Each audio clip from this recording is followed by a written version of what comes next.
Ladies and gentlemen, at 8:30 to 9 o'clock, we'll have the opening ceremony with His Excellency Mr. Sutin Klangsang, Minister of Defense, presiding over the ceremony.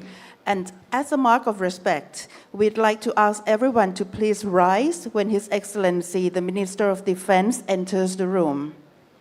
That's right, he will be accompanied by his entourage coming into the room. So again, we would like to ask all of you to rise when His Excellency Minister of Defense walks into this room. And then we'll have Air Chief Marshal Phumchai Lek Sunthrakon, the Commanding General of the National Defense Studies Institute, to present a report and invite the Minister of Defense to deliver the opening remarks. And after the opening ceremony, we'll have a keynote address by Professor Dr. Surakiat Sathyanthai, the former Deputy Prime Minister and Minister of Foreign Affairs, who share his insights on peace and security implications for Thailand and the region. And following this, we'll have a series of panel discussions featuring experts and leaders from across the region. And of course, our first panel session will focus on regional security and stability, ASEAN Next Step. After a short break, we'll reconvene for our second session, where we'll be exploring regional conflicts and security challenges. And in the afternoon, our third session will delve into energy and environment security, implications on sustainable peace in the region. And of course, we hope that today's seminar will be both enlightening and thought-provoking, fostering collaboration and understanding among all participants here today. And for the documents of today's seminar, please be informed that it will be available through our web application that can be downloaded. And we have the QR code at the registration area. And of course, we also will have our staff on standby to hand over microphones to any of the interest participants who would like to ask questions to our panelists, should you have any instant question to ask. Yes, and the questions, we prefer that you do it through the QR code, which will be on the screen. That's right, and interestingly, for the restrooms, I think this is a very important part for a lot of you here. Restrooms are located behind the conference room, towards my hand there. And right. During this event, we would like to request that all mobile phones be switched to silent mode. All right, so we are now on standby, ladies and gentlemen, to receive the Minister of Defense. So once again, when he arrives, I'll make the announcement, and we would like to request that all of you rise to welcome the Minister of Defense when he comes in.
So once again, we would like to request that all of you please take your seats as the Minister of Defense will be arriving in this room soon. And please be reminded to have your mobile phone switched off or turn into silent mode, please.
Ladies and gentlemen, please rise to welcome His Excellency the Minister of Defense to this ballroom.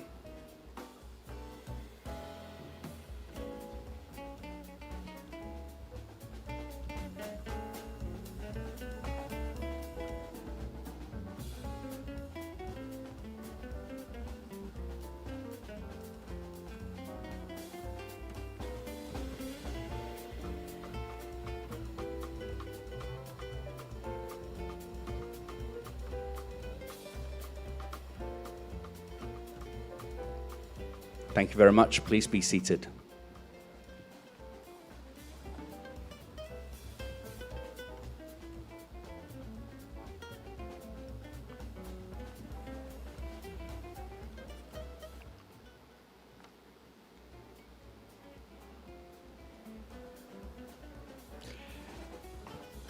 Excellency Mr. Sutin Klangsang, Minister of Defense, Professor Dr. Surakiat Sathyanthai, General Bunsang Niem Pradit, General Warapong Sanganet, General Songwit Nunpakdi, Chief of Defense Forces, distinguished guests, ladies and gentlemen. My name is Captain Surasan Kongsiri. And I'm Colonel Gulakan Ridruchai Ratanawaraha. We are honored to be your Masters of Ceremony for Thailand Security Dialogue 2024 under the theme of Sustainable Peace under the Geopolitical Shifts. To begin our program, we have prepared a brief video presentation that highlights the key themes and objectives of today's event. So without further ado, ladies and gentlemen, please enjoy.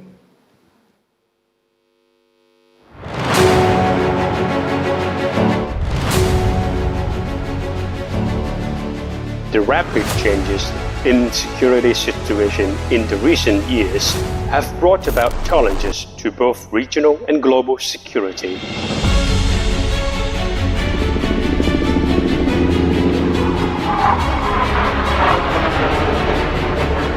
Specifically, during the recently more intense and widely expanded competition of the great powers, the geopolitical shifts are being observed in various regions around the world. The Indo-Pacific region, particularly the Southeast Asia, which is strategically significant region for the competition of the great powers, has inevitably been affected by such situation. Therefore, the promotion of peace in this region must be focused and addressed by all parties and stakeholders, such that we can gather all significant information and opinions to form an analysis and enable recommendations to promote sustainable peace among the region, given all geopolitical changes.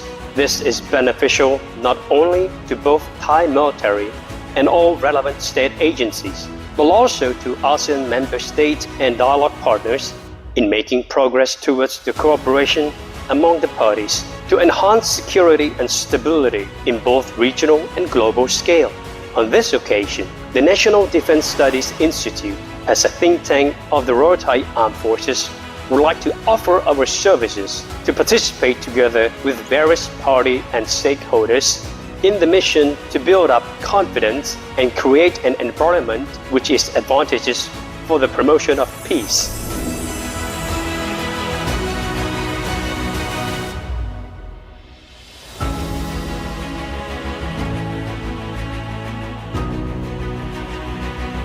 On the sustainable peace under the geopolitical shifts, so please give it a big round of applause, please.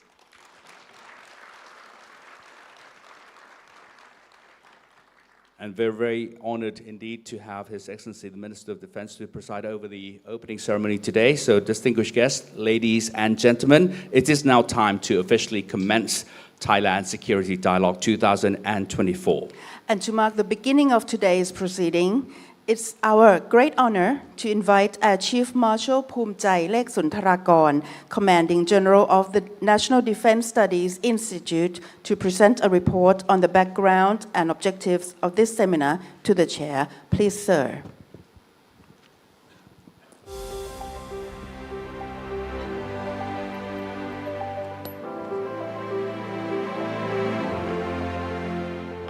His Excellency Sutin Kangsang, Minister of Defense, General Songwisnan Phakdi, Chief of Defense Forces, Royal Thai Armed Forces Headquarters, Your Excellencies, Mr. Ambassadors, General Bunsang Niampadit, General Worapong Sanganet, Honorable Speakers, distinguished guests, ladies and gentlemen. On behalf of the National Defense Study Institute, I would like to express my highest appreciation to His Excellency Sutin Kangsang, Minister of Defense, for presiding over the opening ceremony of the Thailand Security Dialogue 2024 here today. For this year, the Study Center, one organization under the National Defense Study Institute, Chain of Command, conducts this dialogue under the theme of Sustainable Peace under the geopolitical shifts. The goals of this dialogue are, first, to provide a forum for presenting and exchanging academic perspectives on the security situation at both global and regional levels, including its impacts on regional peace and security. Second, to gather valuable ideas and perspectives for fostering sustainable peace in the region. Third, to promote the Royal Armed Forces academic roles in building context and tasks for supporting peace in the region under the geopolitical change. After an opening remarks, there will be a keynote address on peace and security implications for Thailand and region by Professor Dr. Surakiart Sathirathai, former Deputy Prime Minister of Thailand, followed by 5 panel discussion, a reflection session, and summary session by honorable speakers. In each decision, discussion, and the reflection session, participants from government agency and educational institution joining us today will have an opportunity to exchange ideas and perspective on regional peace and security in order to strengthen cooperation in the region under the geopolitical change. On this special occasion, I would like to invite His Excellency Sutin Kangsang, Minister of Defense, to deliver the opening remarks for Thailand Security Dialogue 2024. Peace. ขออนุญาตเรียนเชิญท่านรัฐมนตรีว่าการกระทรวงกลาโหมครับ Ladies and gentlemen, please give a big hand now to His Excellency the Minister of Defense Sutin Klangsang.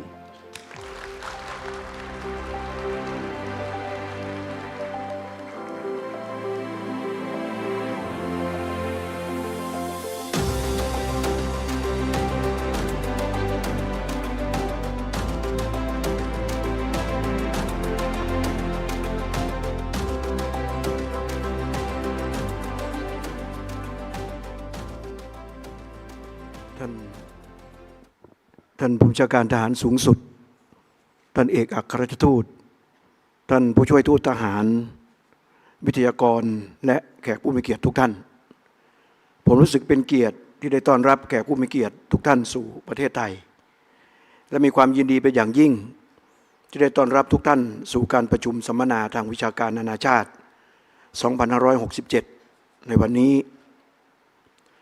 จากสถานการณ์ความมั่นคงทั้งในระดับโลกและระดับภูมิภาคที่เปลี่ยนแปลงไปอย่างรวดเร็วนำมาซึ่งความท้าทายด้านความมั่นคงที่มีแนวโน้มทวีความรุนแรงขึ้นเรื่อยๆโดยเฉพาะอย่างยิ่งการเปลี่ยนแปลงทางภูมิรัฐศาสตร์ที่เกิดขึ้นในพื้นที่ต่างๆทั่วโลกอันจะเห็นได้จากสงครามรัสเซียยูเครนสงครามอิสราเอลฮามาสสถานการณ์ความขัดแย้งระหว่างอิสราเอลอิหร่านสถานการณ์ไต้หวันและข้อพิพาทในทะเลจีนใต้รวมทั้งสถานการณ์สู้รบในเมียนมาอันนำไปสู่ความตึงเครียดและความซับซ้อนทางภูมิศาสตร์ของโลกที่เพิ่มขึ้นจากสถานการณ์ดังกล่าวทำให้หลายฝ่ายต้องตระหนักถึงความสำคัญในการสร้างสันติภาพให้มากขึ้นเพื่อมุ่งสู่ภาพแห่งความสงบสุขของโลกและหันมาร่วมมือกันปรองดองกันซึ่งเป็นทางออกที่ทุกคนปรารถนาโดยเมื่อวันที่ 7 กุมภาพันธ์ 2567 ที่ผ่านมาท่านเลขาธิการองค์การสหประชาชาติแถลงในการประชุมเตรียมการเพื่อการประชุมสมัชชาใหญ่แห่งประชาชาติถึงลำดับประเด็นสำคัญสำหรับการขับเคลื่อนเป้าหมายการพัฒนาที่ยั่งยืนในปี 2567 โดยกล่าวว่า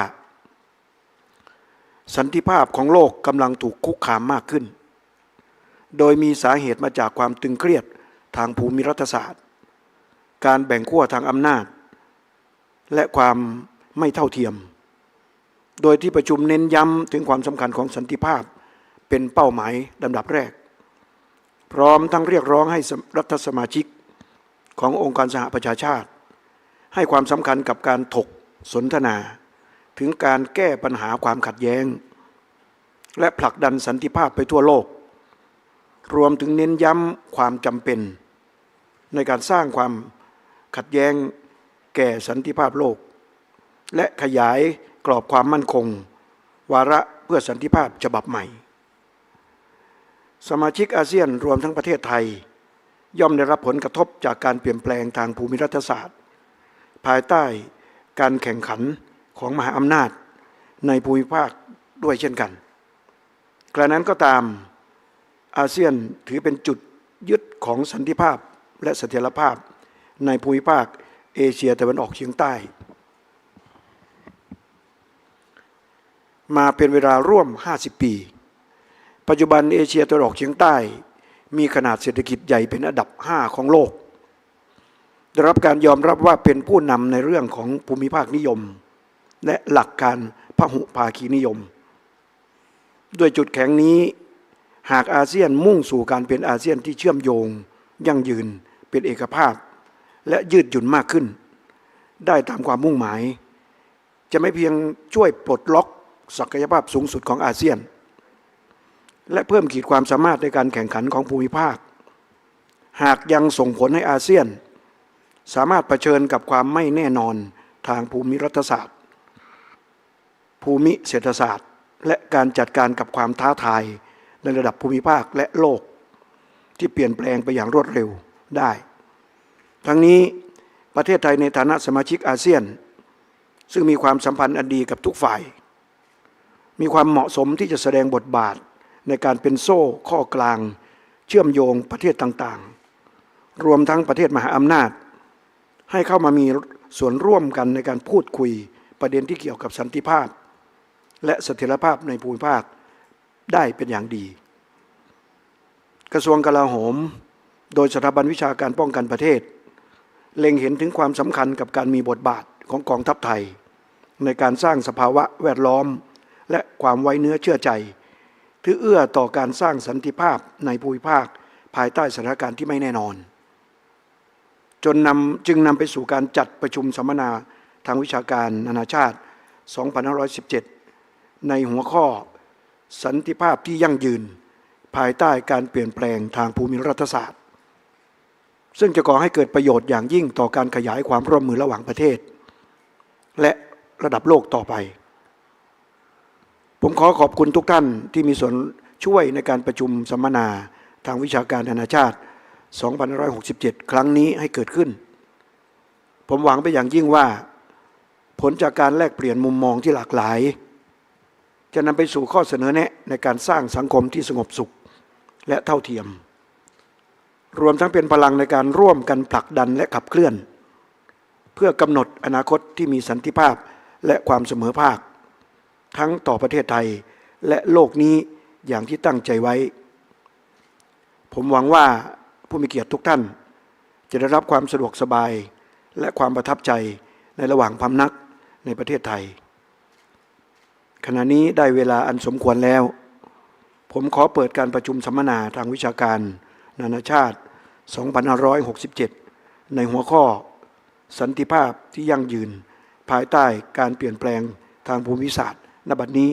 ขอบคุณครับ Thank you very much ขอเสียงปรบมือดังๆให้กับท่านรัฐมนตรีว่าการกระทรวงกลาโหมนะครับประธานในพิธีในวันนี้สำหรับ Thailand Security Dialogue Ladies and gentlemen the official opening of Thailand Security Dialogue 2024 with His Excellency Minister of Defence declaring open the event. And now, ladies and gentlemen, we would like to take this opportunity for group photo session. We would like to invite for the first shot, please. For the first shot, I'd like to invite Minister of Defense, the Chief of Defense Forces, the Commanding General of National Defense Studies Institute, Professor Dr. Surakiat Sathyanthai, General Bunsang Niem Pradit, General Warapong Sanganet, the ambassadors and representatives to join us on the stage for the group photo, please.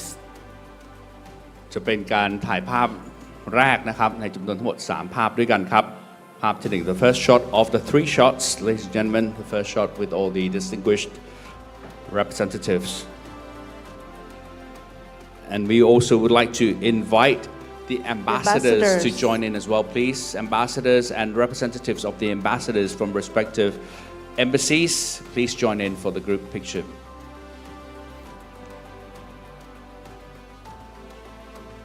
ช่วงนี้จะขออนุญาตเรียนเชิญทางท่านเอกอัครราชทูตนะครับแล้วก็ผู้แทนสถานทูตที่มาร่วมในวันนี้ร่วมถ่ายภาพที่1ด้วยนะครับ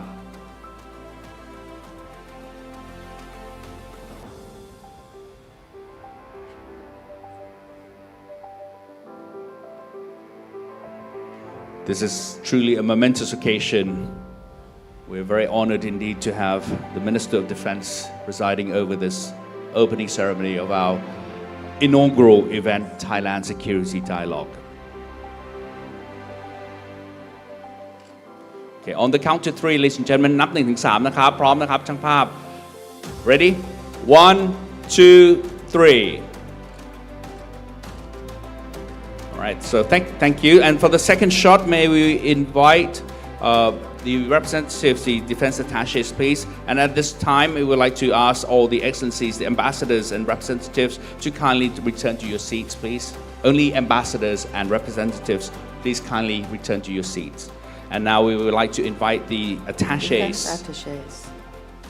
to join in for the group picture, please. This is the second shot. สำหรับภาพที่2นะครับก็จะเป็นภาพที่คณะผู้ช่วยทูตทหารประจำประเทศไทยนะครับจะมาร่วมถ่ายภาพร่วมกันครับซึ่งก็มีอยู่หลายประเทศทีเดียวที่มาร่วมถ่ายภาพกันในวันนี้นะครับ So if we could also ask for you to remove your badges as well, please. ขออนุญาตนำบัตรคล้องคอออกด้วยนะครับ To remove the badges, please.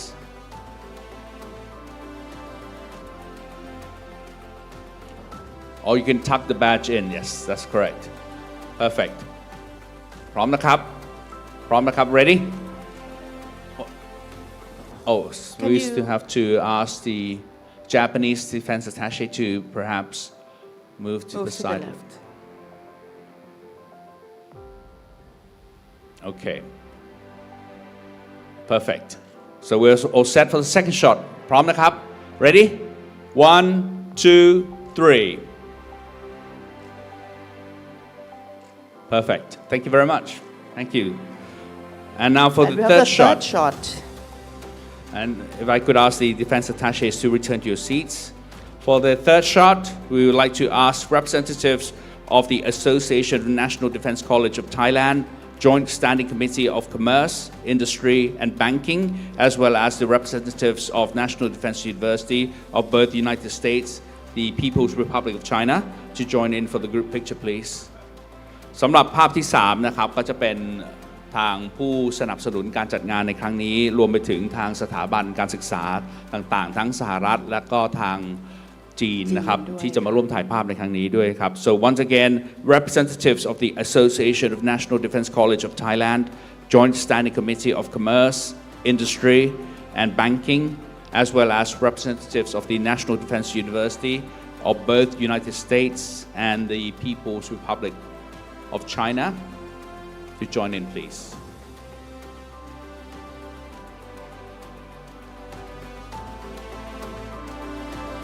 มีทางผู้สนับสนุนของเราเยอะเลยทีเดียวนะครับต้องขอกราบขอบพระคุณทุกท่านด้วยที่มาร่วมในวันนี้นะครับโอเคพร้อมนะครับ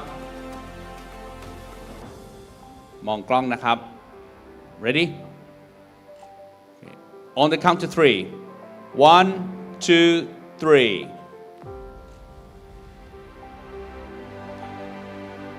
Perfect. Thank you so much, everyone. Thank you so much indeed for your participation. ขอกราบขอบคุณท่านรัฐมนตรีว่าการกระทรวงกลาโหมด้วยนะครับรวมทั้งแขกผู้มีเกียรติของเราด้วยในครั้งนี้ครับ So we hope that this moment will serve as a wonderful memory of today's event. Of course, we have already taken the pictures. Yes, it's historical because it's correct. our inaugural session today. That's right. ขอกราบขอบคุณท่านรัฐมนตรีว่าการกระทรวงกลาโหมอีกครั้งหนึ่งนะครับ So we would like to express our appreciation to His Excellency the Minister of Defense for joining us and presiding over the opening ceremony today.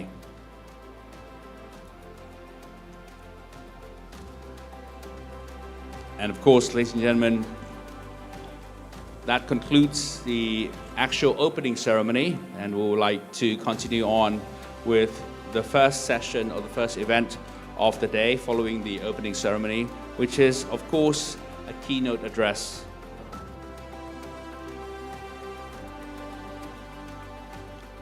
And of course, to guide us through our inaugural event on the dynamics of geopolitics today, we have invited a true luminary in the field. It is our honor to introduce to all of you here our keynote speaker, Professor Dr. Surakiat Sathyanthai, former Deputy Prime Minister of Thailand and Minister of Foreign Affairs, who will speak on the most relevant issue of today's situation. That is very much so the theme of today. Peace and security implications for Thailand and the region. Professor Dr. Surakiat Sathyanthai is the chairman of the ASEAN Peace and Reconciliation Council and serves on various advisory councils. He holds degrees from Chulalongkorn University, the Fletcher School, and Harvard Law School. He was a Deputy Prime Minister and Minister of Foreign Affairs. He has also taught at top universities and holds advisory roles in the private sector, including involvement with the Thai Red Cross.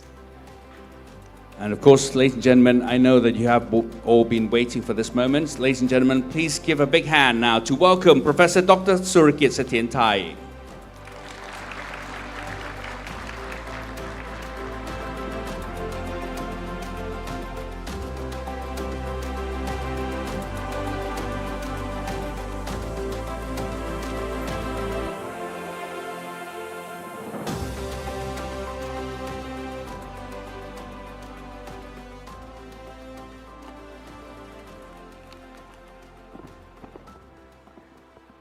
Excellency Sutin Langsang, Minister of Defense, thank you for the Minister to give the opening remark, but he has to attend the Cabinet meeting. Excellency General Songwit Nunpakdi, Chief of Defense Forces of the Royal Thai Armed Forces, Excellencies Ambassadors, Excellency General Bun Sang Niem Pradit, General Warapong Sanganet, distinguished guests, ladies and gentlemen. It is indeed a great pleasure for me to be invited to speak at this first ever Thailand Security Dialogue 2024 on sustainable peace under the geopolitical shifts commencing today. The topic I've been asked to address is peace and security, implications for Thailand and the region. I certainly welcome the opportunity to share my thoughts with you this morning in the hope that they would provide some food for thoughts in your deliberations today and tomorrow. Let me say from the outset that I consider the initiative of organizing this as both timely and crucial. It is timely because all of us share growing concerns and anxieties over the myriads of security challenges, both old and new, that seem to be converging upon all of us at once. Not only that it is timely, but it is crucial because we all are hard-pressed to think long and hard about the full implications of these issues, their impacts on our common peace and security, and how to chart the way forward. Indeed, the world is going through a succession of crises that are both complex and multifaceted. To me, the current challenges to peace and security are the result of 5 disruptions: technology, demographic, pandemic, environmental, and geopolitical disruptions. These global and regional disruptions have posed new threat to peace and security in Thailand and the region.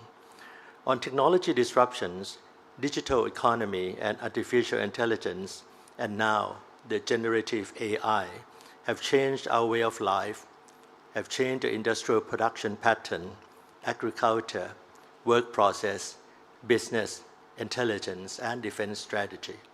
Technology can help the country leapfrog into new frontier, new opportunities, and new wealth, but at the same time can leave behind those who cannot catch up with technology, creating more economic inequality, poverty, and unrest in the society. Technology disruptions has changed both offensive and defensive measures in the armed conflict. We have witnessed countries using drones and unmanned missiles both to attack and counterattack weapons from parties to the conflict. We have seen hackers hacking economic and security data and classified information. We have seen increasing cases of cyber attack. Thus, security and defense policy and preparedness will have to be adapted according to the new technology. On demographic disruption, aged society in Thailand, China, Singapore, and Japan has affected workforce in both economic and security areas. For example, economy of scale of Thailand has shrunk almost 20% since elderly are not spenders, and there are declined to take less risk in investment. Economic security is therefore affected by the lack of people in the workforce. There are fewer people to work in the armed forces and in commerce and industry.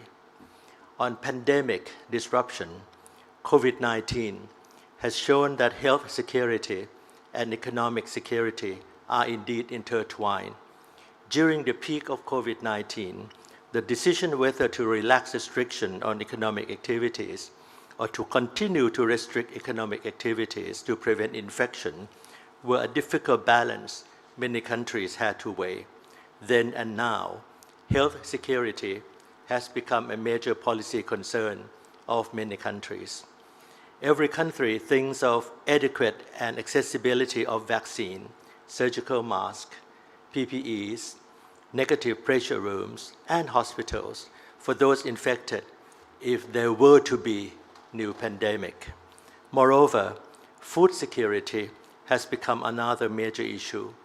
During COVID-19, the closure of border created hardship on many countries whose food supplies depend on imports.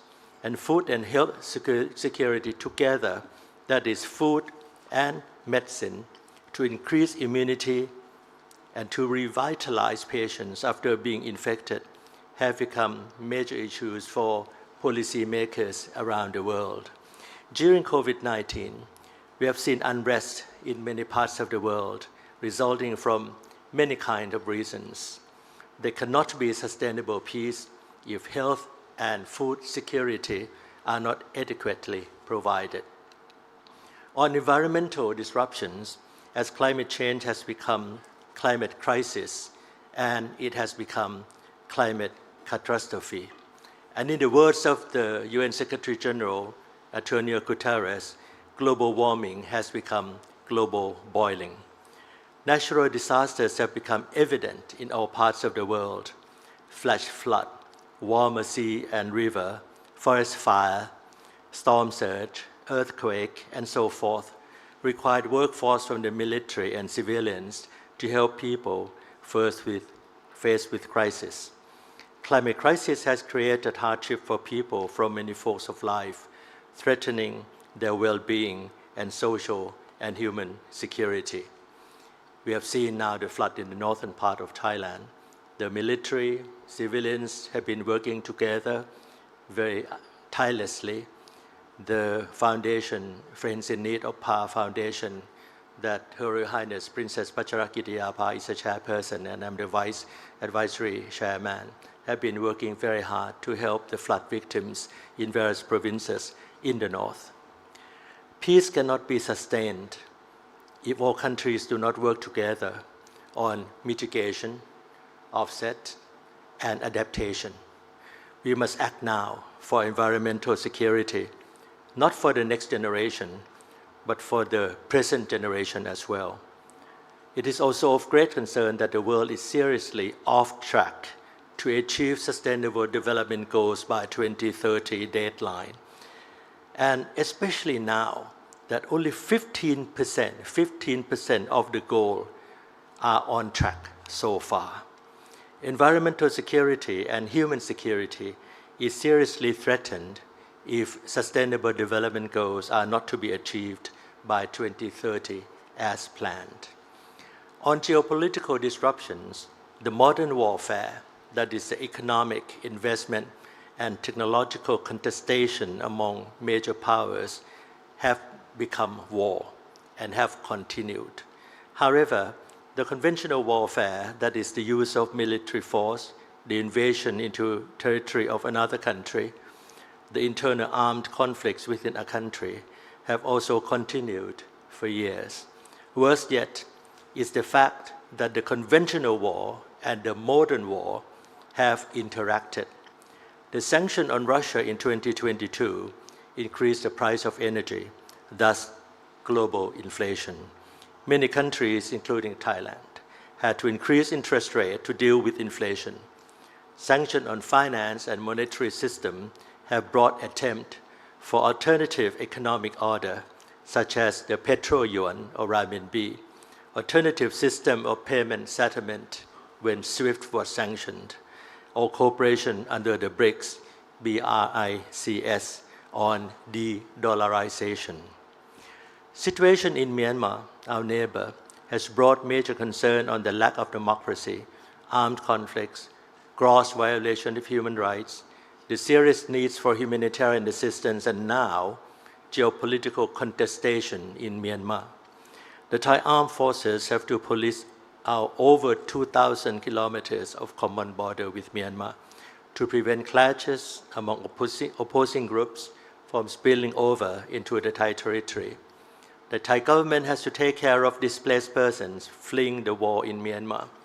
We have provided shelter for displaced persons along the border, and tens of thousands of Myanmar have been living and working in Thailand since the coup in Myanmar 3 years ago. Thailand and ASEAN, together with international and local organizations, have provided humanitarian assistance. Thailand and ASEAN are working together to help Myanmar find peaceful solution to end serious conflict in Myanmar, which has caused lives and casualties and effect on peace and security on mainland Southeast Asia. Excellencies, ladies and gentlemen, for us in the region, the strategic landscape has also been reshaped by the rise of Indo-Pacific as the epicenter of global growth. The Asian century has arrived. At the same time, the region has also become the fulcrum of the strategic competition among the major powers, especially between the United States and China. With existing flashpoints like the Taiwan Strait, South China Sea, and the Korean Peninsula, as alluded to by the Minister this morning, we can never rule out the danger of miscalculation and mistrust spiraling into armed hostilities, as is the case with the war in Ukraine. The security environment is all the more challenging because on the one hand, our nations are connected as never before in terms of trade, investment, finance, people mobility, and supply chains. On the other hand, the forces of fragmentation are also at work as never before. There are mounting pressures of a Cold War, dividing nations between friends and foes. There's been a backlash against globalization with the advocation of unilateralism, protectionism, extreme nationalism, and identity politics as the way forward. Internationalism, globalism, and multilateralism has fallen by the wayside at a time when we need to work in common purpose as a community of nations. Clearly, the present world order built at the end of World War II is giving way to an emerging new world order, reflecting the shift in global balance of power, making it necessary to revamp the multilateral rules and institutions, and to adopt innovative thinking and approaches in dealing with the new threats, and recognizing that the challenges to our peace and security have assumed the new dimension. Most important, we in Thailand need to be strategic in our outlook and forward-looking in our security and foreign policies on the basis of the multifaceted nature of the threat we face. What is then the way forward? I venture to offer some ideas for your consideration. First, we need to draw on our inner strength, for security begins at home. The influence that we bring to bear in shaping the course of events in the region and internationally is a direct correlation of our national strengths. Political stability and economic prosperity, and promoting social justice and equality, and adherence to universal values of democracy and human rights will go a long way in enhancing our voice and weight so that we can make a difference on the vital issues and bear upon our peace and security. Second, we must constantly remind ourselves that we survived the first Cold War because of our diplomatic agility to adjust to the shifting balance of power and our success in mastering the collective strength of ASEAN. National and regional security must go hand in hand, as it is often reiterated Unless we in ASEAN hang together, we would be hung separately. As in the past, it is imperative for us to navigate the turbulence of the strategic competitions among the great powers with the same agility and adroitness, avoiding putting ourselves in a position of siding with one major power at the expense of other. This does not mean that we simply sit on the fence. On the crucial issue, we can and must take a stand based on what we consider to be in our national interests and in the principles that we adhere to. And as in the past, the best way we can weather the oncoming storms and maintain our strategic autonomy is by drawing on the collective strength of ASEAN and maintaining the peaceful and stable environment in the region. That is why at a time when ASEAN centrality is being sidelined by the pressure of the growing geopolitical competitions, Thailand must be at the forefront to reinvigorating ASEAN's regionalism so that ASEAN remains relevant in shaping the regional security architecture in the Indo-Pacific that is open, free, and inclusive. There's no doubt that the protracted crisis in Myanmar is a test case of ASEAN centrality and the leadership role that Thailand is expected to play to help bring about a peaceful resolution to the conflict now entering its fourth year. In the immediate term, humanitarian assistance must be scaled up with the hope that it will also open the door for humanitarian dialogue among the conflicting parties in Myanmar and the reduction of violence. Thailand's role is certainly pivotal to injecting momentum into ongoing regional democratic efforts based on the so-called five-point consensus, which unfortunately remain stalled. I wish to emphasize that Myanmar is not simply a foreign policy issue. It is a matter of vital regional and national security interests that requires close coordination and coherent policy directions among our security agencies. Given the intensity of the armed hostilities and the humanitarian catastrophe in Myanmar, we need to act with a sense of urgency. To this end, we must pursue all pathways, including, and I have to stress, including quiet diplomacy, behind the scenes diplomacy, track 2 diplomacy, to complement track 1 diplomacy, out of glare or publicity. Third, Thailand with other like-minded countries in the region and beyond need to work together to strengthen the rule-based international order based on multilateralism and multilateral institutions. One must admit that the rules governing international relations and the decision-making process of the major multilateral organizations and agencies do not reflect the present-day realities of the multipolar world. We must at the same time contemplate higher standards and new rules on global governance that is centered on not just state-centered security, but human security, on issues ranging from health, human rights, climate change, migration, and other transboundary challenges, as well as digital and AI technology. Above all, the rule of law must be applied even-handedly, avoiding double standards and without discrimination, just as we must oppose acts of aggression against the sovereignty and territorial integrity of another nation. By the same token, unilateral sanctions and coercive measures by the more powerful nations are not the way to go. In the case of Ukraine, not only have the sanctions imposed on trade and the seizure of Russia's foreign reserves not been effective, but have had unintended consequences by way of higher costs for food and energy, impacting severely on poorer nations, including Thailand. The US has in the same way proceeded with unilateral measures against China, denying the latter access to the most advanced technologies, especially in semiconductors, for security reasons.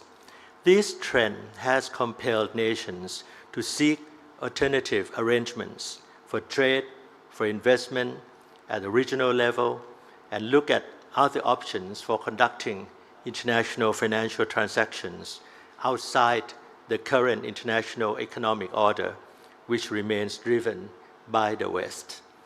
Fourth, in the light of the upcoming Summit of the Future that the United Nations Secretary General will be organizing in New York in September this year, we need to recommit ourselves achieving the Sustainable Development Agenda goals, especially our obligations to tackle the scourge of climate change and environmental security.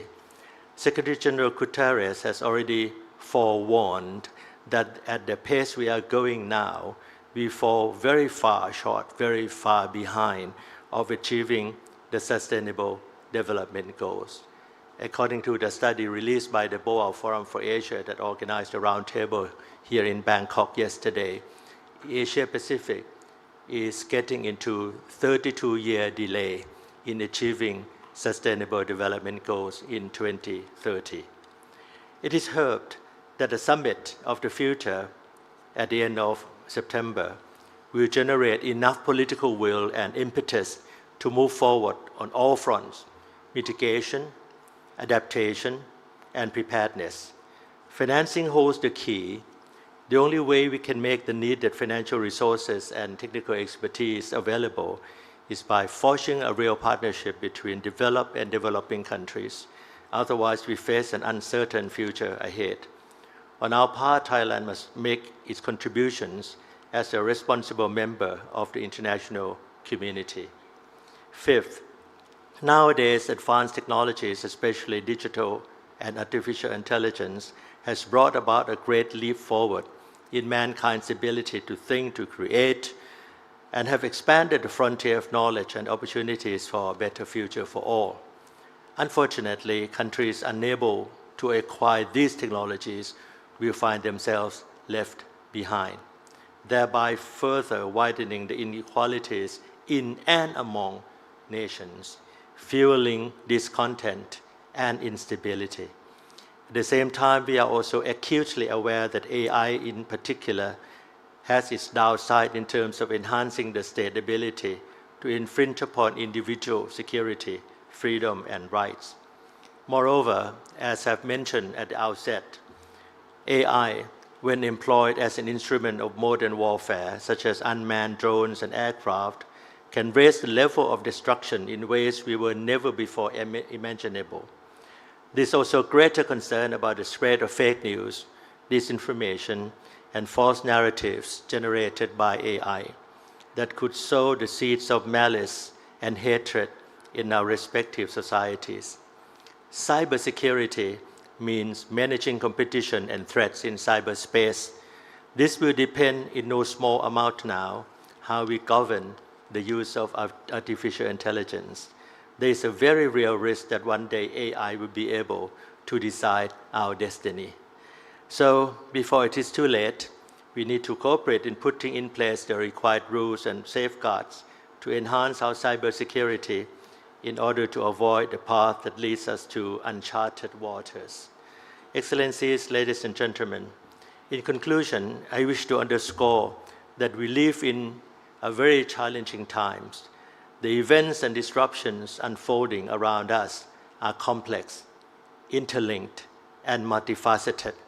These challenges are made all the more daunting as the world undergoes profound transformation towards a new world order, or if you will, a new world disorder. But one thing is certain, is that our future is intertwined, and our peace and security are indivisible. It is incumbent for us to resist the ties of fragmentation and look beyond Thailand. It is not a time for a business as usual approach. We need to be attuned to the new dimensions of national and international security we are confronted with and their implications for our common peace and security. Most important of all, we need to undertake concerted actions at home, regionally, and at the global level to ensure sustainable peace and security for the present and future generations to come. Thank you very much for your attention. Ladies and gentlemen, a big round of applause to Dr. Surakiat Sathyanthai. So thank you very much, sir, for your enlightening speech and, of course, remarks on this occasion. So we'd like to invite you to the center of the stage because now, ladies and gentlemen, we'll have a memento presentation to our keynote speaker. May I now invite General Songwit Nunpakdi, the Chief of Defense Forces, to please present the token of appreciation to Professor Dr. Surakiat Sathyanthai, the keynote speaker. Please, sir. นี่ท่านผู้บัญชาการฐานสูงสุดนะครับจะเป็นผู้มอบของที่ระลึกแทนคำขอบคุณนะครับให้กับองค์ปาถกของเราท่านสุรเกียรติเสถียรไทยในวันนี้ครับ so a big round of applause please once again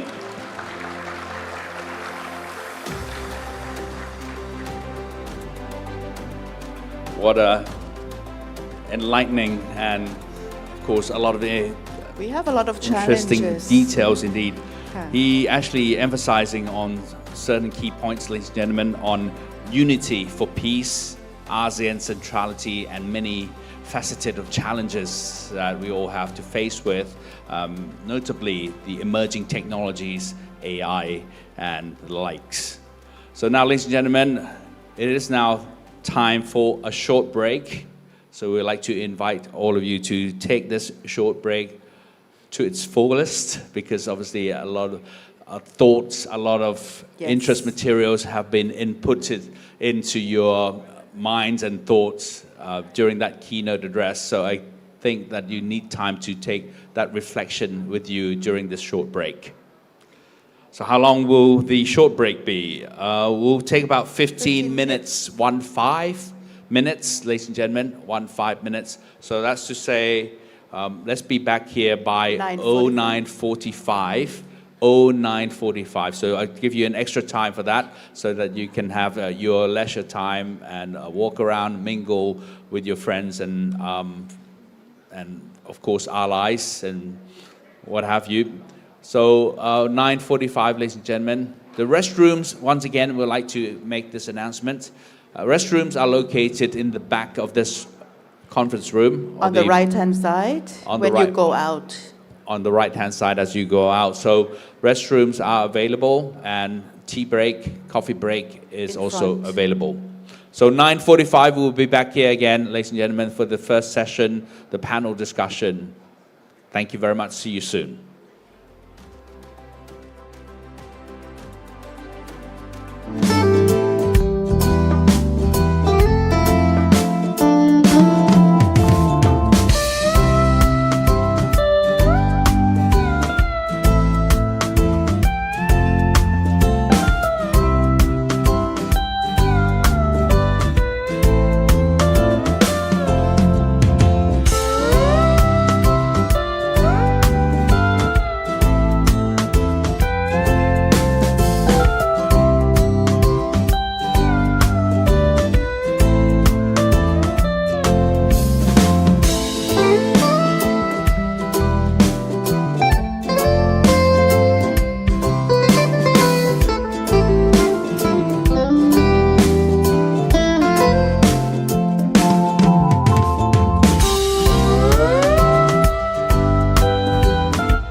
discussion of the day, which is on the topic of regional conflicts and security challenges. Our lineup of distinguished panelists is certainly very interesting. This includes prominent personalities relevant to the topic we'll discuss today. We have with us here today Senior Colonel Yu Tong Xiao, Mr. Henning Glasner, and Associate Professor Dr. Dulayapak Pricharat. And we are very honored to have General Jertwood Kraprayun with us as the moderator. So once again, a big round of applause, please, to our panelists on the stage right now.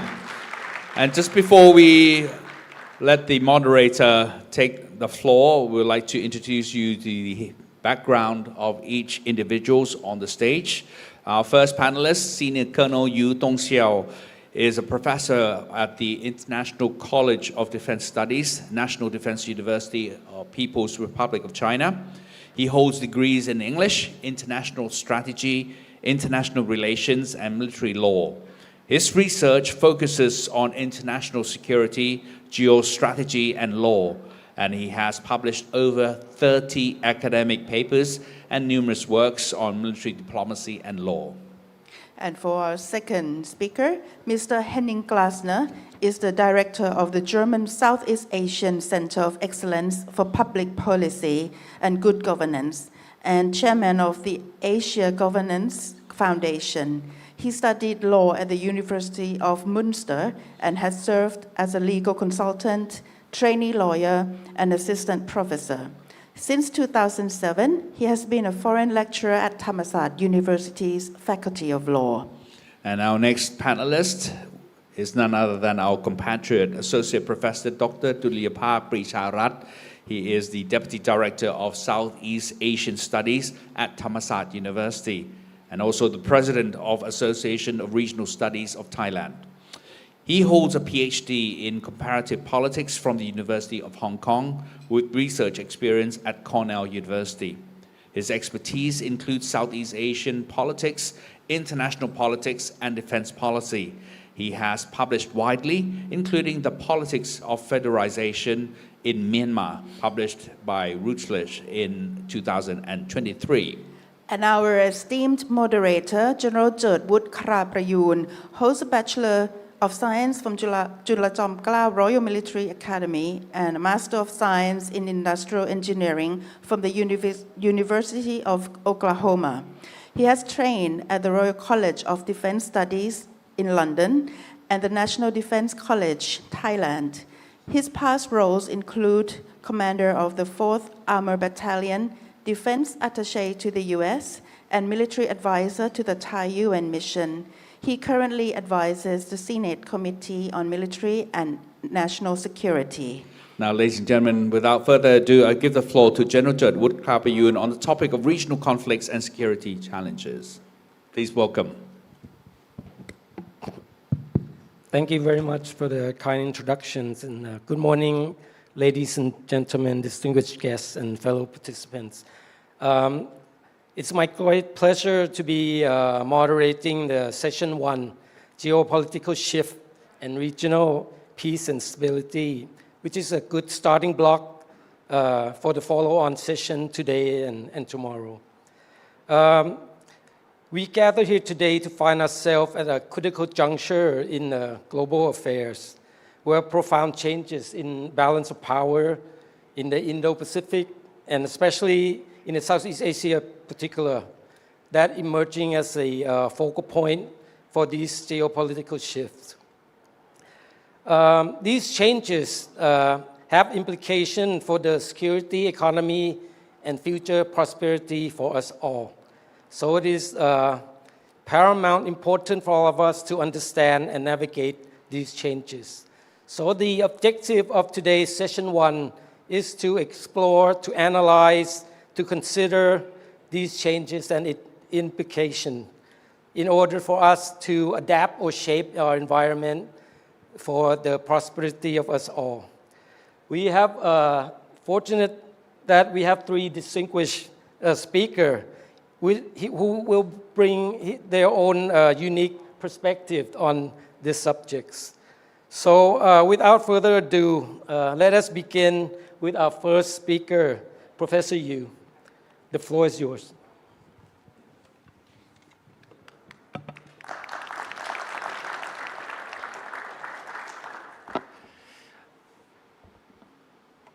Respected Air Chief Marshal Mangjar Lekosontarakom, Commanding General of National Defense Studies Institute, Royal Thai Armed Forces Headquarters, distinguished participants of the seminar, ladies and gentlemen, very good morning to you all. First of all, please allow me to express my appreciation to the National Defense Studies Institute, Royal Thai Armed Forces, for inviting me and my two colleagues, Professor Li Guoting and Ms. Xu Wang, to attend this very important international seminar, the Thailand Security Dialogue 2024.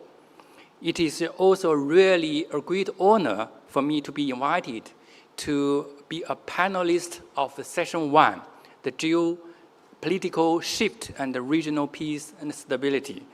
Now I'd like to share some my personal views on this very important topic, the current geostrategic situation of the Asia-Pacific region.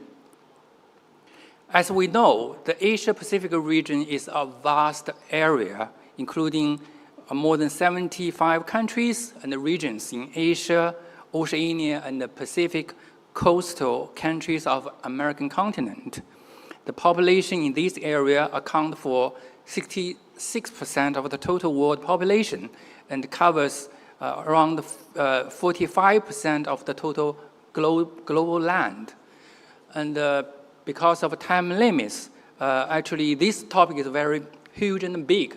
Because of time limits, I would like to highlight some key points of current geostrategic situation of the region.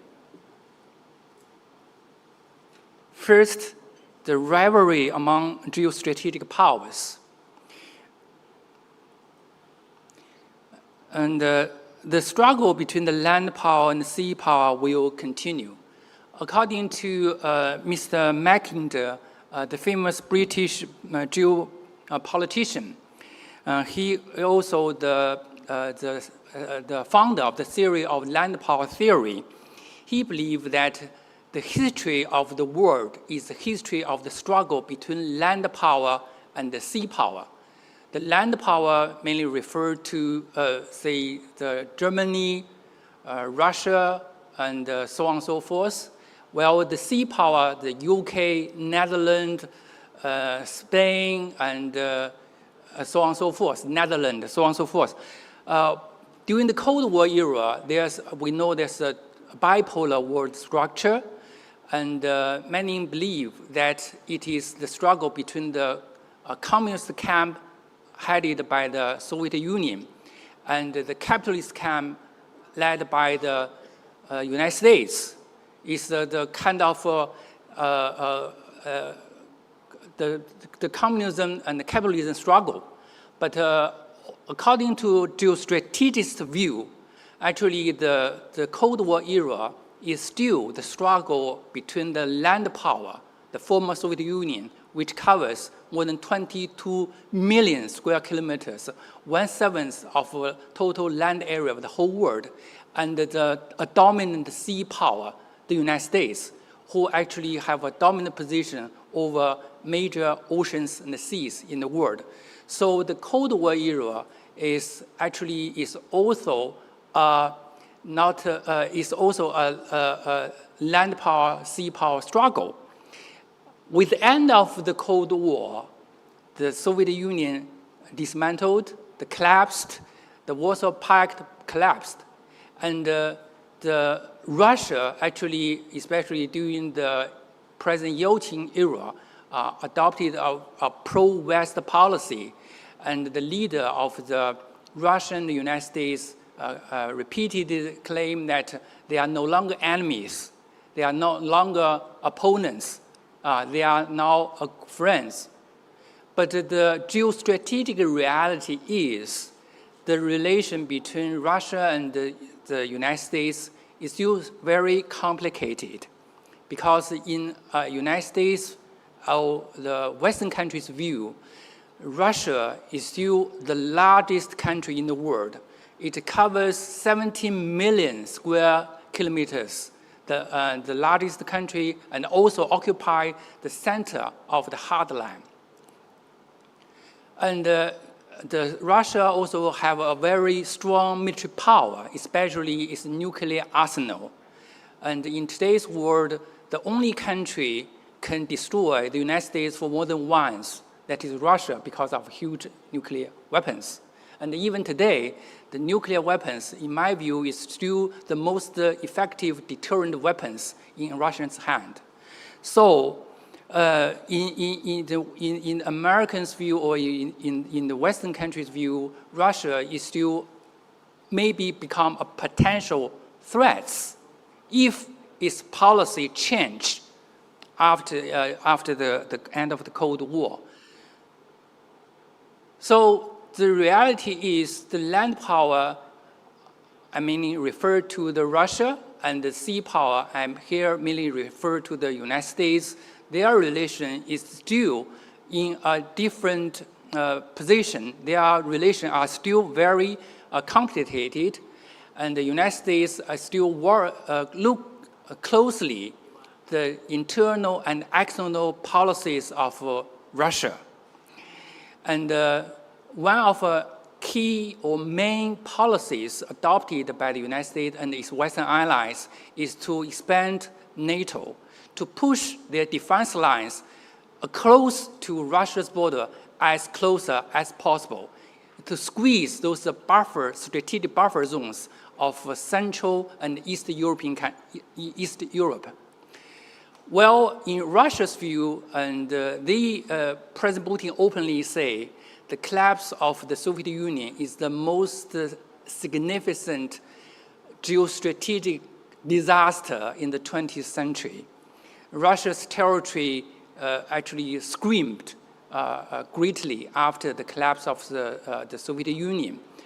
Well, NATO's expansion, Eastern expansion, is regarded as a very major threat to the security of Russia, because Russians believe the buffer zone of Central and Eastern Europe is crucial, is very important for Russia's security, and especially the members of the former Soviet Union. If I refer more clearly, the Ukraine, Georgia. So they believe if these countries become a NATO member, Russia's national security will under the direct and imminent threats from the West, from the US. So that's, I think that is also a key trigger of the current Ukraine crisis. And in the battlefield in Ukraine, now the two fighting force or the opponents are Russia and Ukraine, but actually it is a struggle between Russia and Ukraine with its supporters from the West.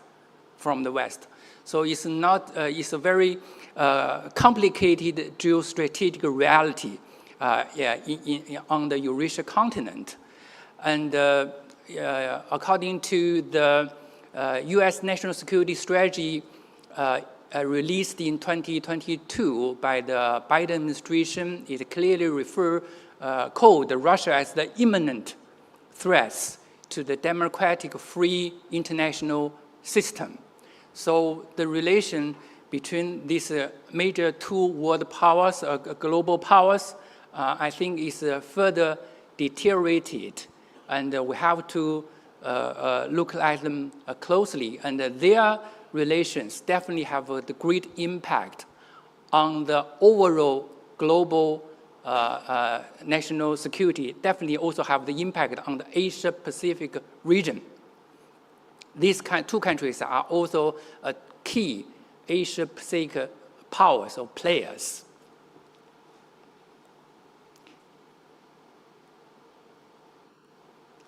And the rivalry among the geostrategic powers, another two bilateral relations, I think, is also very important. The relation between the sea power and the rim land power, I think, is even more complicated. And we know that China is a rim land power. It's located on the coast of Asia Pacific. It's on the Eurasian continent, the rim land of Asia Pacific. And I have to say the Sino-US relations is, in my view, is the most complicated bilateral relations in today's world. We are neither friends nor enemies, in my view. We are not friends nor enemies. And on one hand, China and the US criticize each other nearly in all the fields, political and economic, and also in various areas. And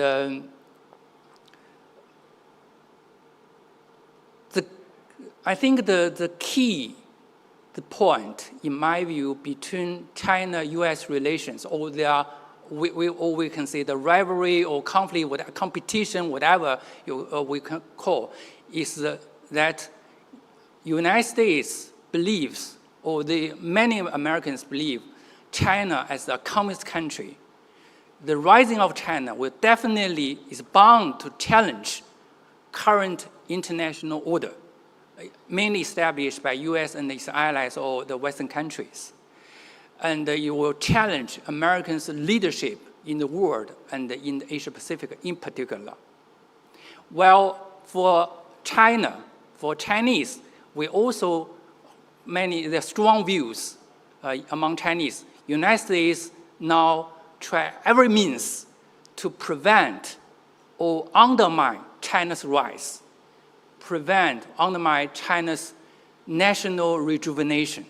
So this is strong mutual distrust, mutual misperception. I think that is the key problem between our two countries.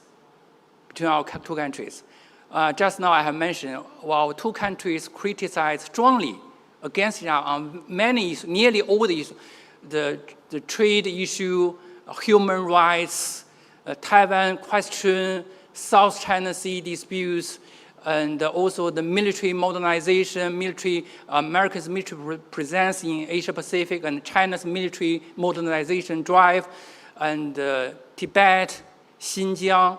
But in my view, these issues are only the phenomenon or reflection of China-US strategic mistrust or misperception, not the causes, not the struggle. Actually, they are only the phenomenon. The main reason is what I have mentioned, that both sides have a strong suspicion against each other.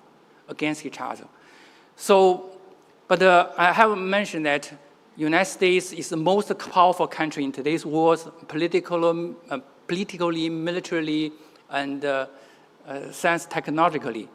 While China is the second largest economy in the world, and also China rise or develop very quickly in nearly all the fields. So actually, I have heard some American friends told me that this is the first time after the United States become the superpower or the #1 in the world after the Second World War in the mid of the 20th century. It's the first time there's one country can pose a comprehensive challenge to the United States. Political, economic, and military fields. During the Cold War, there's two superpowers. But at that time, the former Soviet Union's economic strength only accounted for two-thirds of the Soviet United States.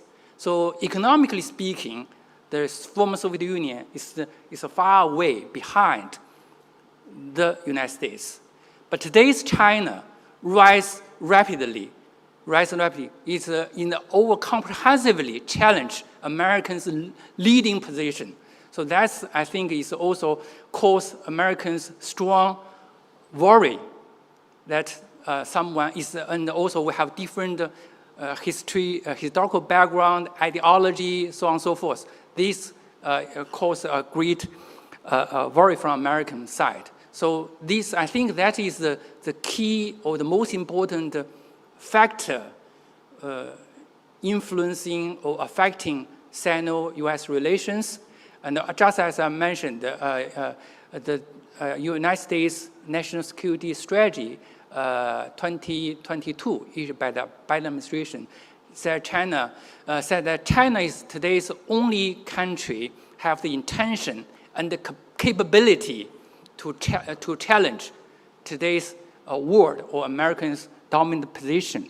So these are very complicated. I have to say, Sino-US relations is the most complicated bilateral relations in today's world. It requires the great wisdom of all our two parties, two countries, to maintain stable relations. Fortunately, Chinese leader, our top leader, President Xi Jinping, and American President Biden, they also expressed a strong wish to stabilize our bilateral relations. They hold many important summits and try to lay a floor for our bilateral relations, not to further deteriorate. We hope that we believe a stable Sino-US relations, not in the interest of our two countries, but also in the interest of Asia-Pacific region.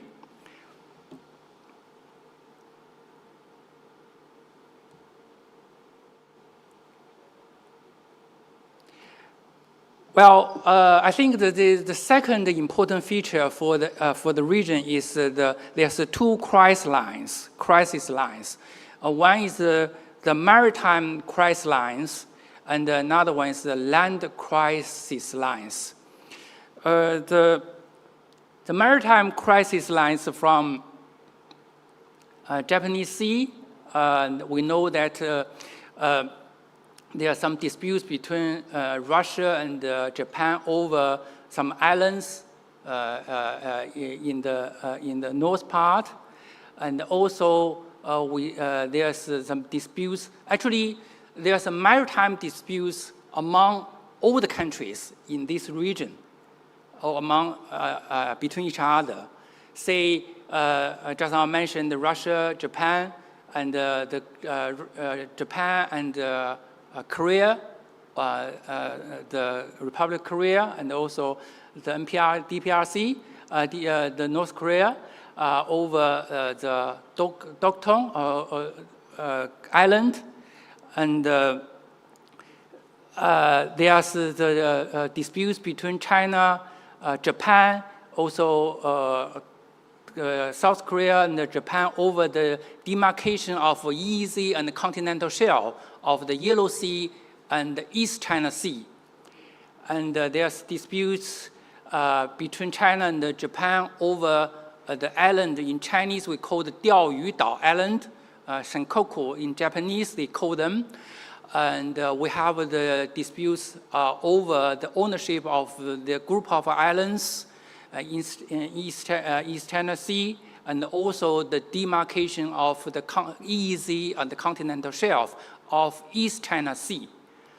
And of course, over there, the South China Sea, we have disputes between China and some ASEAN members, and also the disputes among these ASEAN members over the islands and also the demarcation of the EEZ and the continental shelf in the South China Sea. So I think there's a maritime sea crisis lines here, and also there's a land crisis lines from Central Asia to South Asia to the Middle East.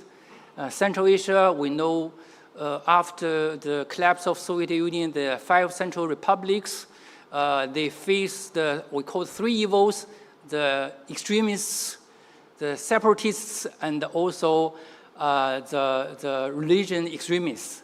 So there's a different evil, and in Afghanistan, the Taliban regained the power, but the situation still have to wait and see what we'll see happen there in Afghanistan, and also in the five central republics. In the South, in South Asia, we also can see that we know Pakistan and India, they have disputes over Kashmir. Two countries fought 3 wars in history. Now they have become 2 nuclear powers. So we hope they can find a peaceful solution to solve these disputes. And also in the Middle East, actually, if we see turn on the TV, radio, or if you have a newspaper, Middle East is always on the first page.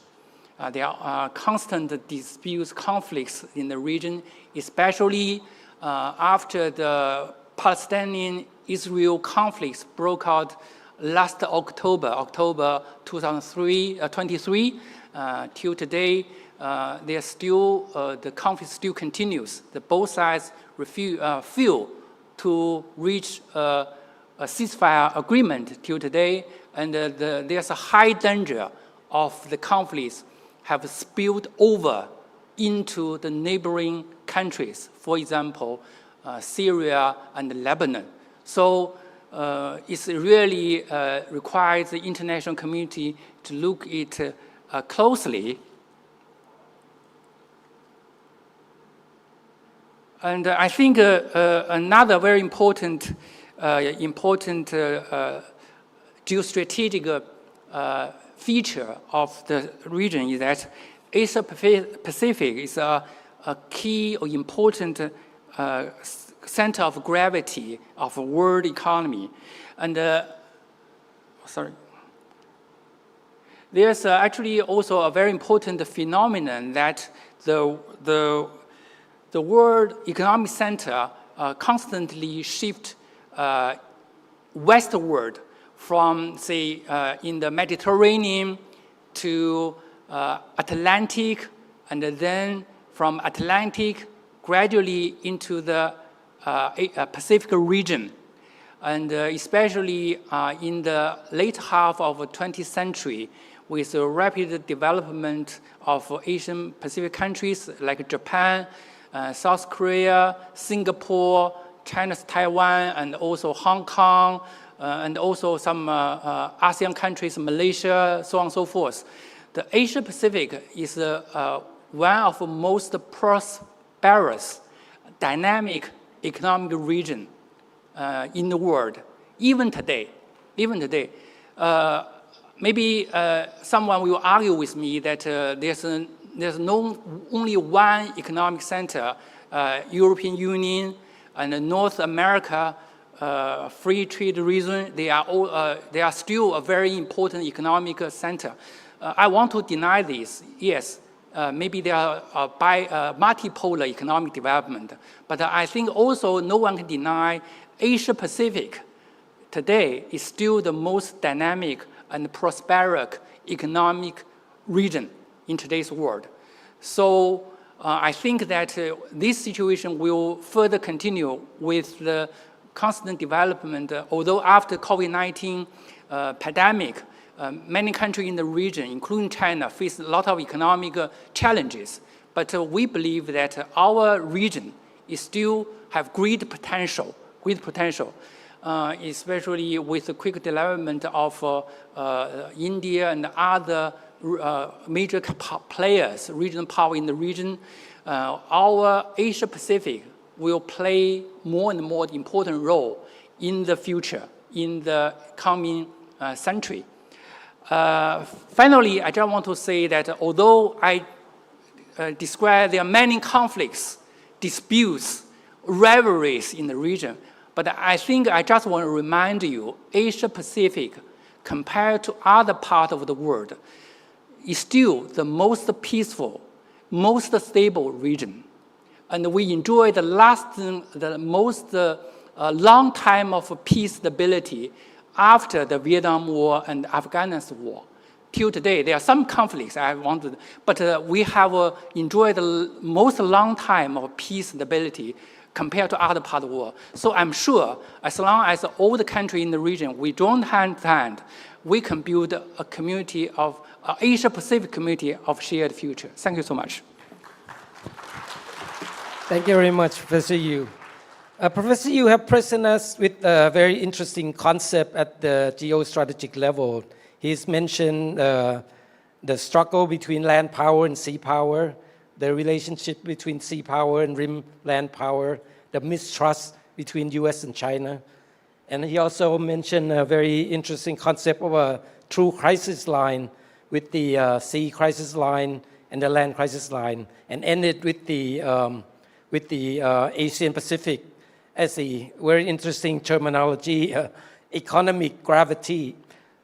So in a good note, next speaker, Mr. Glasner.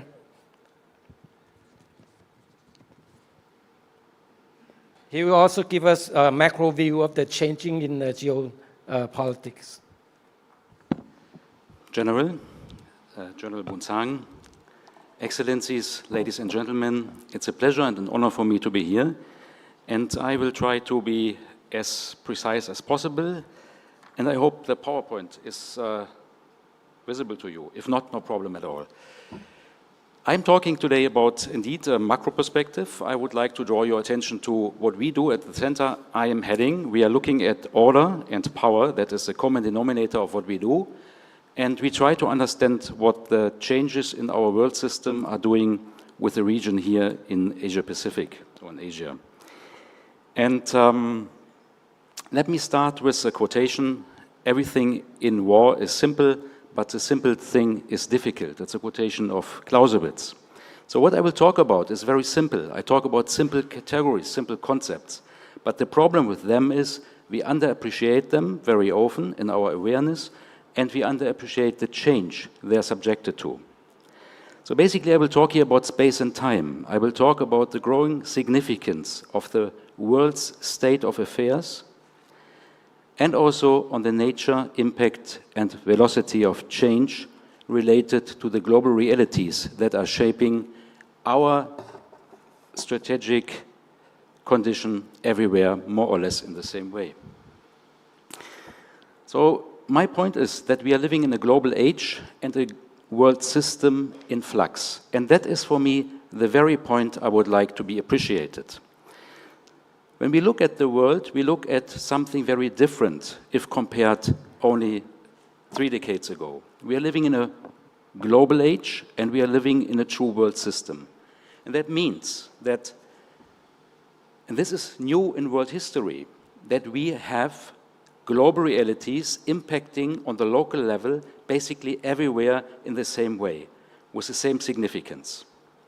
So that is the first thing we have to acknowledge. We live in a global age since around 3 decades. Yet, living in that global age doesn't mean that we have simply to acknowledge, okay, the reality is now different than the last thousands of years on this planet. Now, this reality is changing itself very rapidly and very significantly. And that is what we address at our center. We developed a kind of mechanism or kind of metrics to look at this change in this world system, which affects us all. And we identified 5 mega trends, and we see 3 modes of crisis. And together, these mega trends of transformation, these global realities that are changing now rapidly, and this crisis mode, which is very specifically also in the history of humankind, they culminate in a great shift. And this is what we are now experiencing. We live in times of profound change. And if I go a little bit broader even, when you analyze the history of mankind, you have basically 3 dimensions in which change was impacting on civilizations. Technology, the socio-political structure, domestic and political order, and the biosphere.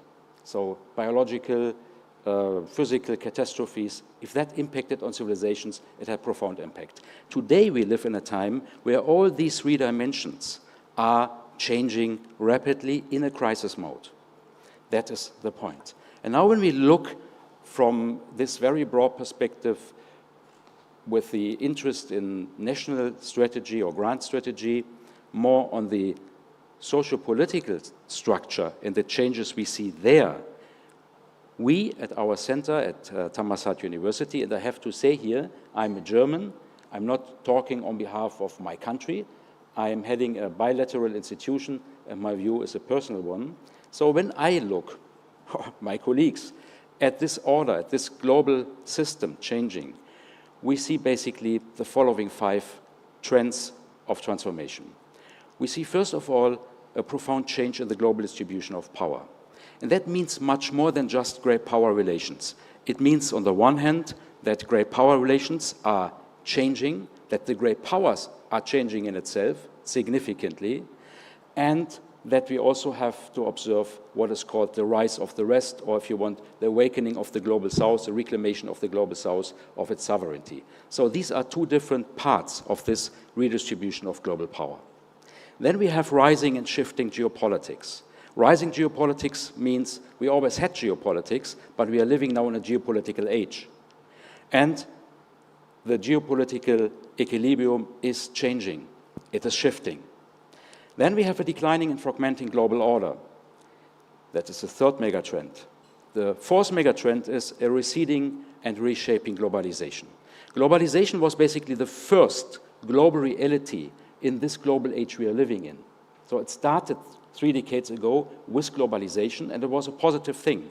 Today, globalization turned more into a risk, from an opportunity to a risk, and today it is changing its face profoundly.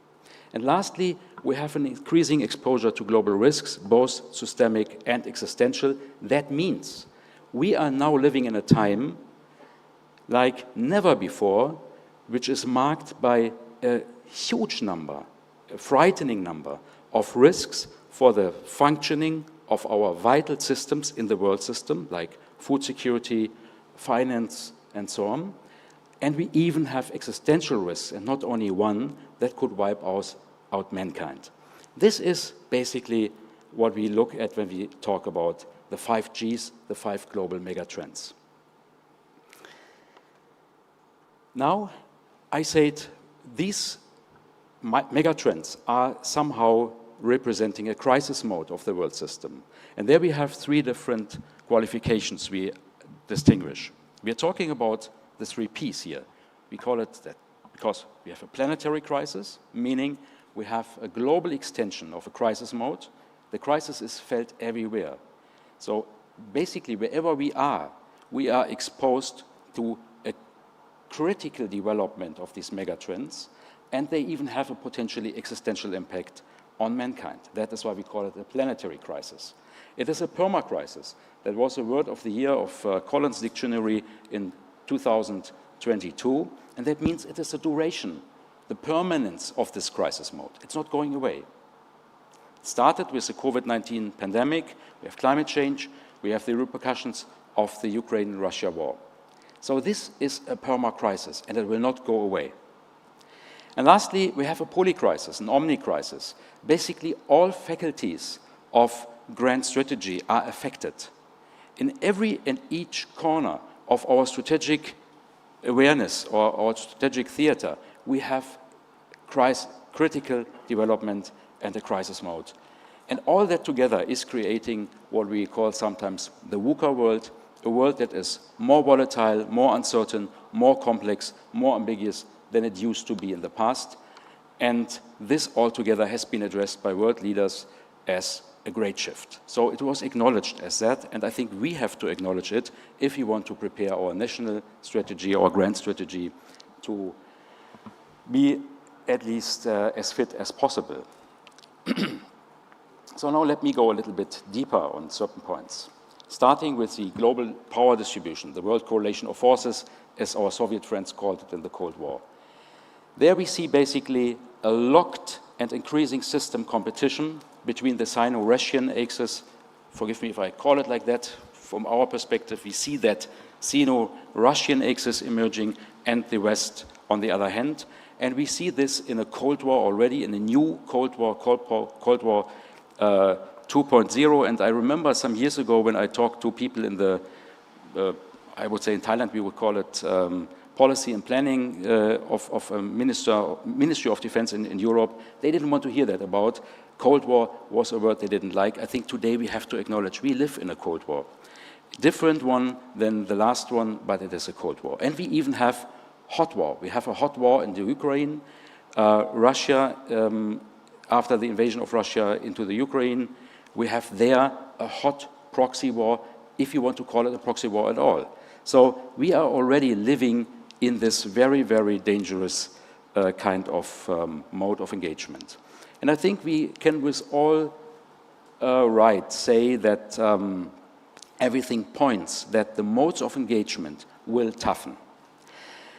On the other hand, we have, when we look at the great powers, and we look here for sure at the United States of America, we look at China, but we also look at Russia, we also look at India, and to a lesser degree at the European Union, if at all.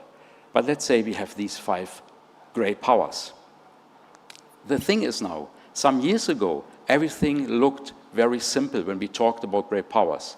We saw rising powers, we saw declining powers, and then we discovered there are recovering powers, Russia. But I think today we see very blurred, very uncertain, unclear trajectories. We can't really say what is the development of any great power. We were very surprised to see Russia be very resilient. I have to say that. We totally underestimated that from our perspective. Great resilience of Russia in all dimensions. We see that China is unclear. We have, again, with all due respect, we see severe problems, economic, military, political problems in China. The rise is not at all for us that clear. And in the United States, sure, we have great problems, but you never know. What I would like to point out in terms of assessing the potential of countries in the West, you should look at their intrinsic power.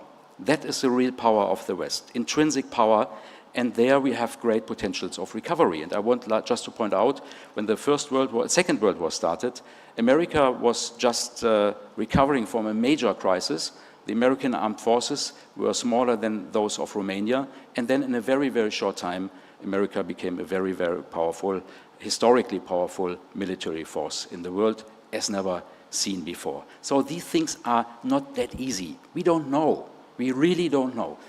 Totally unclear trajectories. What is clear is that we have a lot of movement, a lot of volatility in the system.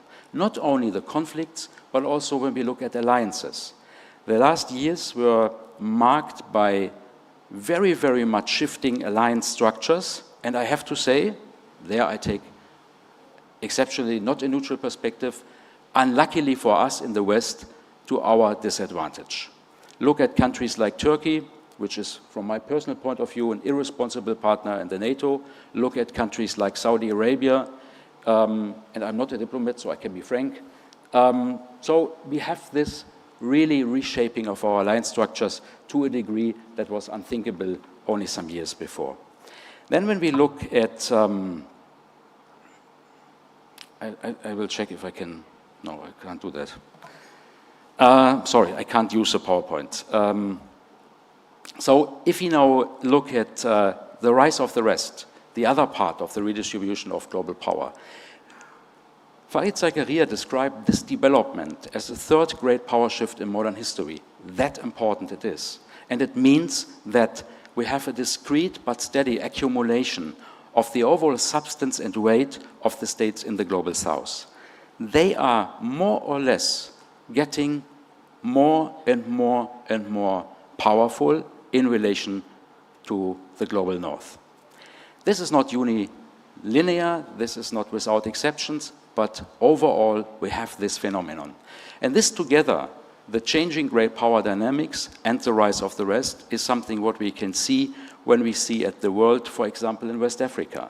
We see in West Africa since, I would say, 2 years, dramatic shifts in global south assertiveness here against the French state and the French presence, which was remarkable in West Africa. So they had a remarkable presence in all important domains of power, and they are losing that dramatically right now. This is just one of the indications of this change. And we see that also when we look at the development from the G20 to BRICS, or G7, G20, and then BRICS. So the BRICS is becoming significantly more important, something we also underestimated a few years ago when we thought it's totally insignificant, but today we see the BRICS is very significant. It is a space of coordination for very important powers, and in this space of coordination, highly strategic decisions are made that are impacting on the global system, on the global distribution of forces. I don't want to have not the time to highlight them all. What does it mean? This factor means that for middle powers, we have sometimes an increasing space of maneuver, so they can do more, some, but we also have increasing pressure. That is basically the situation in which this is evolving. Now let us look at geopolitics. When we see geopolitics, as I would define it, as the projection of power into space. So I think here the word is used representing more or less power politics. But I think I would like to address geopolitics as something more specific, as the projection of power into the space beyond a state's own borders. That's geopolitics. It's the acquisition and the extension of spatial influence linking political power to strategic spaces. And there, we are not referring to the geobody. We can do that also in the cyberspace and the outer space. That's geopolitics. Now, we are living in an age of geopolitics. Basically, everywhere in the world, we see geopolitics becoming a more and more attractive, more and more preferred option when it comes to foreign policy, when it comes to national or grand strategy or military strategy. So that means that states, and not only the big ones, are trying to project power beyond their own borders. Sometimes they have to do that. I think Ajahn Dolya-Pak is advising, for example, for Thailand to be very aware of what's going on in Myanmar. That's where we have to be geopolitical. But sometimes we opt to be geopolitical, and we see that we have more and more conflicts, border conflicts, spiraling out of control into war in all parts of the world, basically, as a reflection of this fact that we are living in a geopolitical age. More importantly, the geopolitical equilibrium is changing dramatically as well.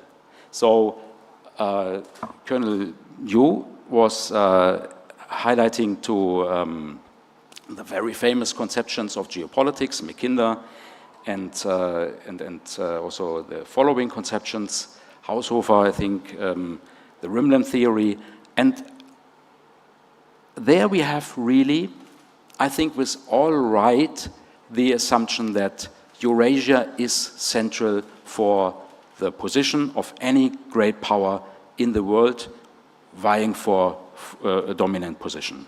And there we see a process of Eurasian integration that is changing what we experienced for 500 years. Eurasian integration was attempted all the time, basically, since 1,000 years. But it was, after the end of the Mongols, only attempted by Western forces. Today, we have a non-Western Eurasian integration, yet we don't know who is winning that, who is dominating that. Will they all win? Will they all lose? We don't know. We have not only China. Some years ago, it looked like it's China, Belt and Road Initiative. Not only. It is also Russia. It is India. It is Iran. It is Turkey.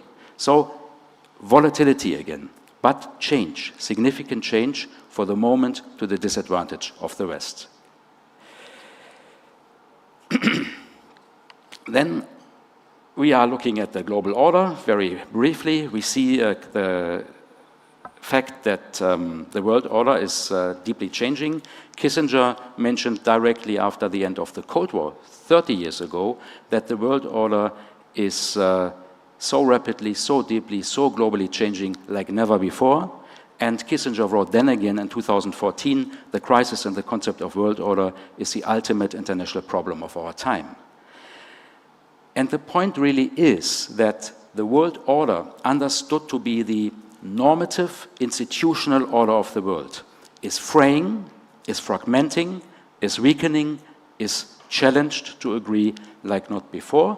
And this is to be seen in relation to the volatility, to the change of the balance of power and the correlation of forces. Balance of power is not good because it's indicating that one power is more powerful than the other. What we can't see right now. We see just it's moving.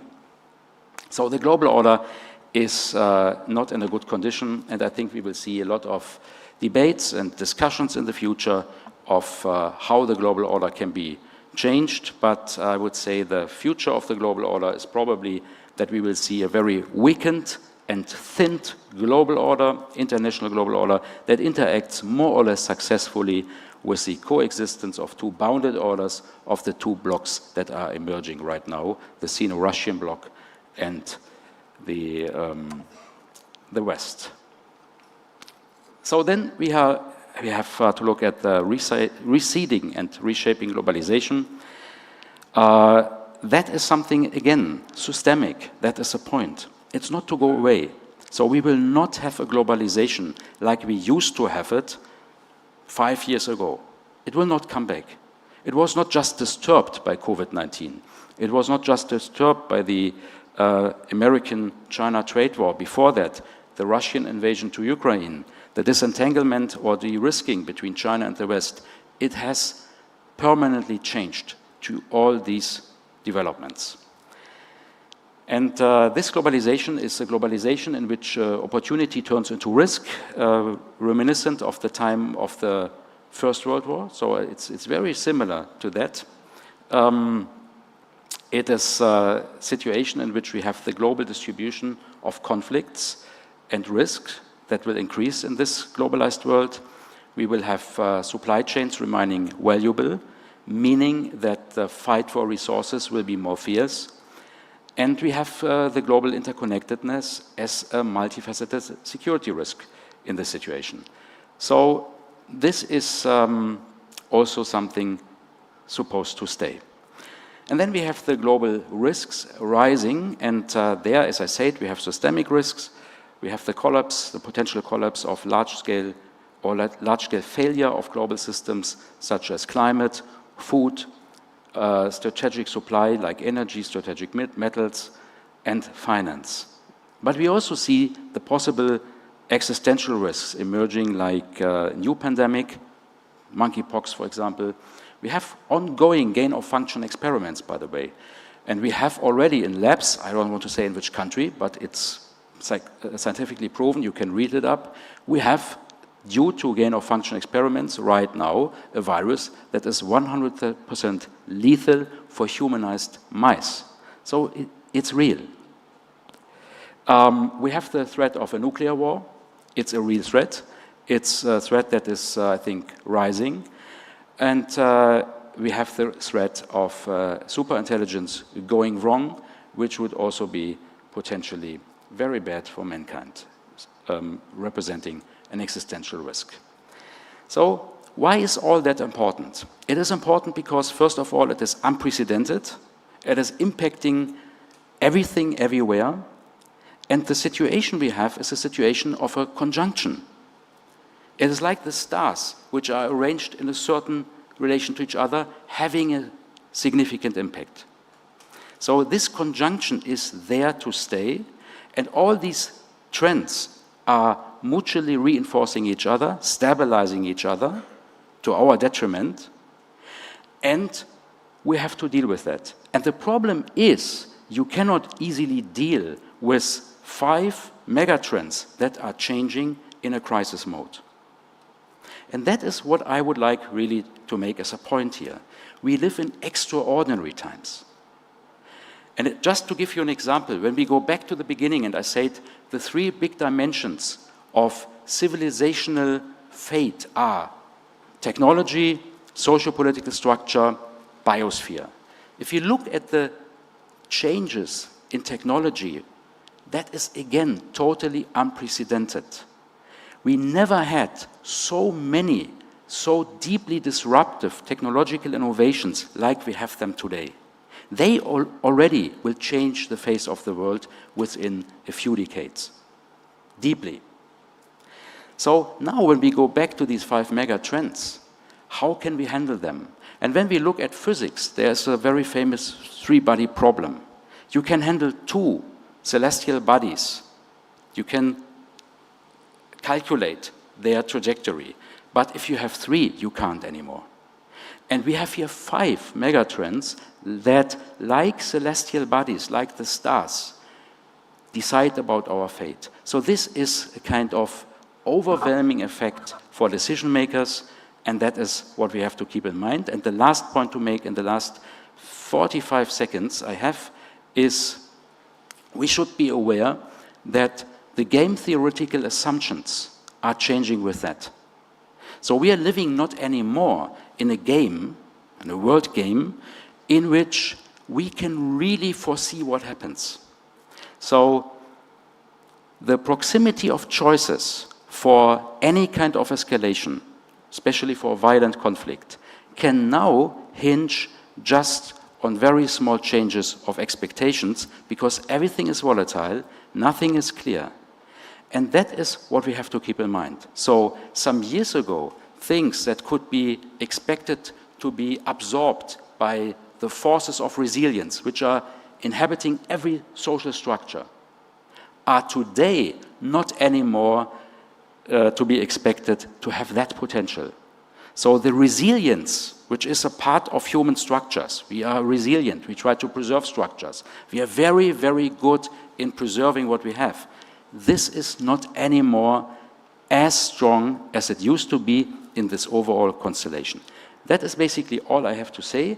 I hope it was not too boring, and thank you very much. Kokumakap. Thank you very much, Mr. Glasner. It was an excellent presentation. Mr. Glasner have mentioned the 5 megatrends of the global power distribution, the rise of the global south, the shifting of the rising geopolitics, the Eurasian integration, global order and its fragmentation, and the global risks, including the collapse of the critical global systems, existential risks of nuclear war, and also the maybe the next pandemic, which is seems to be coming. In the macro sense, I get the picture that we are in the age of uncertainty. And you mentioned the VUCA world. I think we are in transitioning, and we actually cannot assume that what is that we perceive today will be happening tomorrow. So we need to be more forward-looking. We need to do more foresight and long-term strategic studies. And we need to reassess our normal assumptions to the unknown world. So for the last speaker will be Dr. Yunor Park, which will be, he'll give us the macro change in the, I think it's a Thai ASEAN perspective. And then after that, we'll have maybe about 20-25 minutes of a Q&A session. Thank you.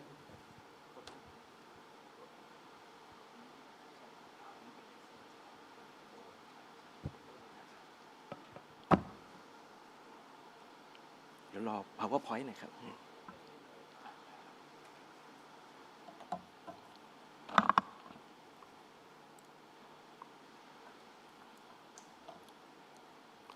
Good morning, everyone. First of all, I would like to express my special thanks to the organizer, the Royal Thai Armed Forces, for inviting me to be here.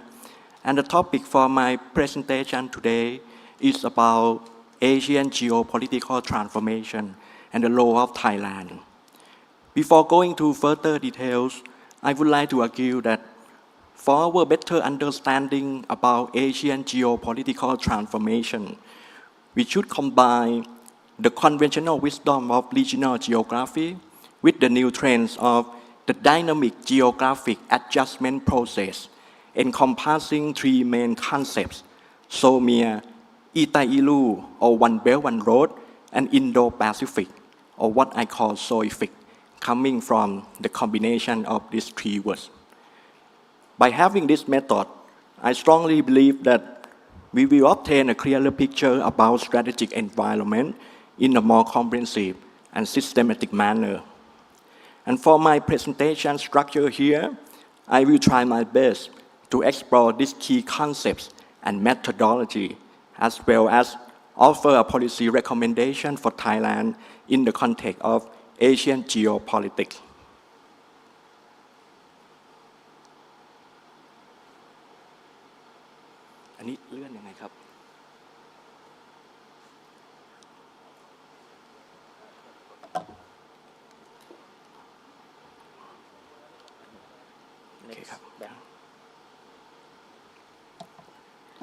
Basically, when we talk about Asian geopolitics, we have come up with the basic idea that Asian continent can be divided into several regions, including South Asia, East Asia, Southeast Asia, Southwest Asia, Central Asia, and Northern Asia. Each region can be subdivided into several countries and several territorial units. For example, Thailand, Myanmar, Laos, Cambodia, and Vietnam are situated in mainland Southeast Asia within the broader Southeast Asian region and within the broader Asian continent. When we consider geopolitical conflicts in Asia or in other places around the world,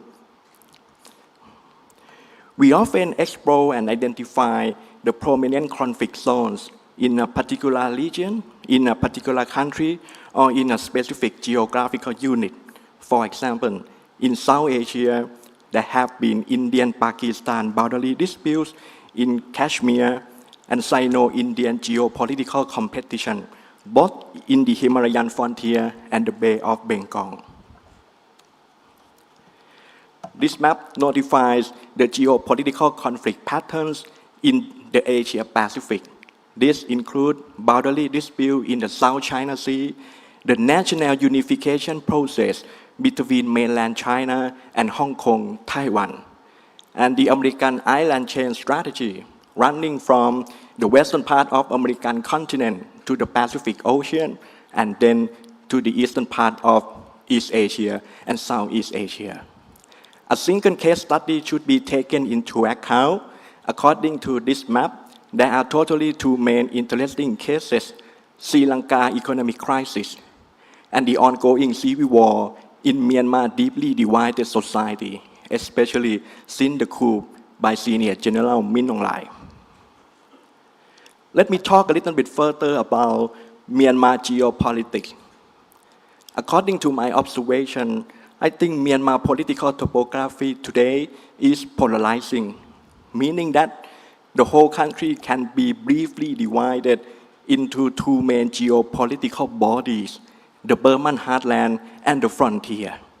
I would say that the Tatmadaw or Myanmar Armed Forces had its concentration of power in Naypyidaw and in connecting towns such as in Tong U, Pi, and Mithila in the Burman heartland. But in the frontier, the power configuration is quite complicated. The Arakan army proclaims to create a confederalism structure in Rakhine State, while the Kokang and the Palong decided to make war to extend its governing structure in northern Chan State, and the Red Wa or UWSA has already established its new Wa state system along Sino-Myanmar and Thailand-Myanmar borderline.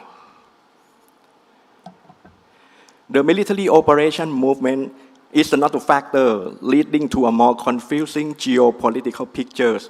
For example, NUG government as well as ethnic armed organizations against the junta, KIA, KNU, and KNPP, might have their coordinated moving forward strategy aiming to attack the Burman heartland from different directions.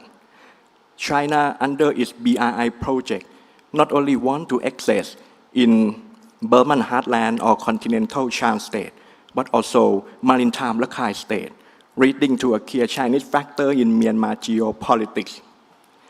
This crisscrossing, zigzagging, an harrowing power projection trajectory driven by China and many internal players represents the real picture of Myanmar geopolitics today. I have already mentioned about the conventional wisdom for analyzing geopolitics in Asia in general and in Myanmar in particular. Now, I would like to draw your attention to the new trends of Asian geography. According to my argument, I would like to say that there are at least 3 new concepts which have changed Asian geopolitical configuration in the 21st century. These are SOMIA, BRI, and Indo-Pacific. Let me clarify this concept step by step. SOMIA is a shorthand reference to the mountainous area of mainland Southeast Asia and some parts of India and China. It runs from the central highlands of Vietnam westward all the way to northeast India and southwest China, especially Yunnan. The SOMIA concept was proposed by Western scholars, particularly William Chendale, a well-known Dutch historian, and James C. Scott, a famous anthropologist. In the hilly terrain of SOMIA, there are ethnic minorities that have preserved their cultural identity by residing far away from state power and from state expansion projects from the lowland. Knowing SOMIA is quite helpful because the SOMIA boundary line has crisscrossed and cut through the conventional boundaries of nation-states in Asian highland. Moreover, economic border trade in continental Asia and sporadic military conflicts, especially guerrilla warfare against the central government, often appear in mountainous SOMIA.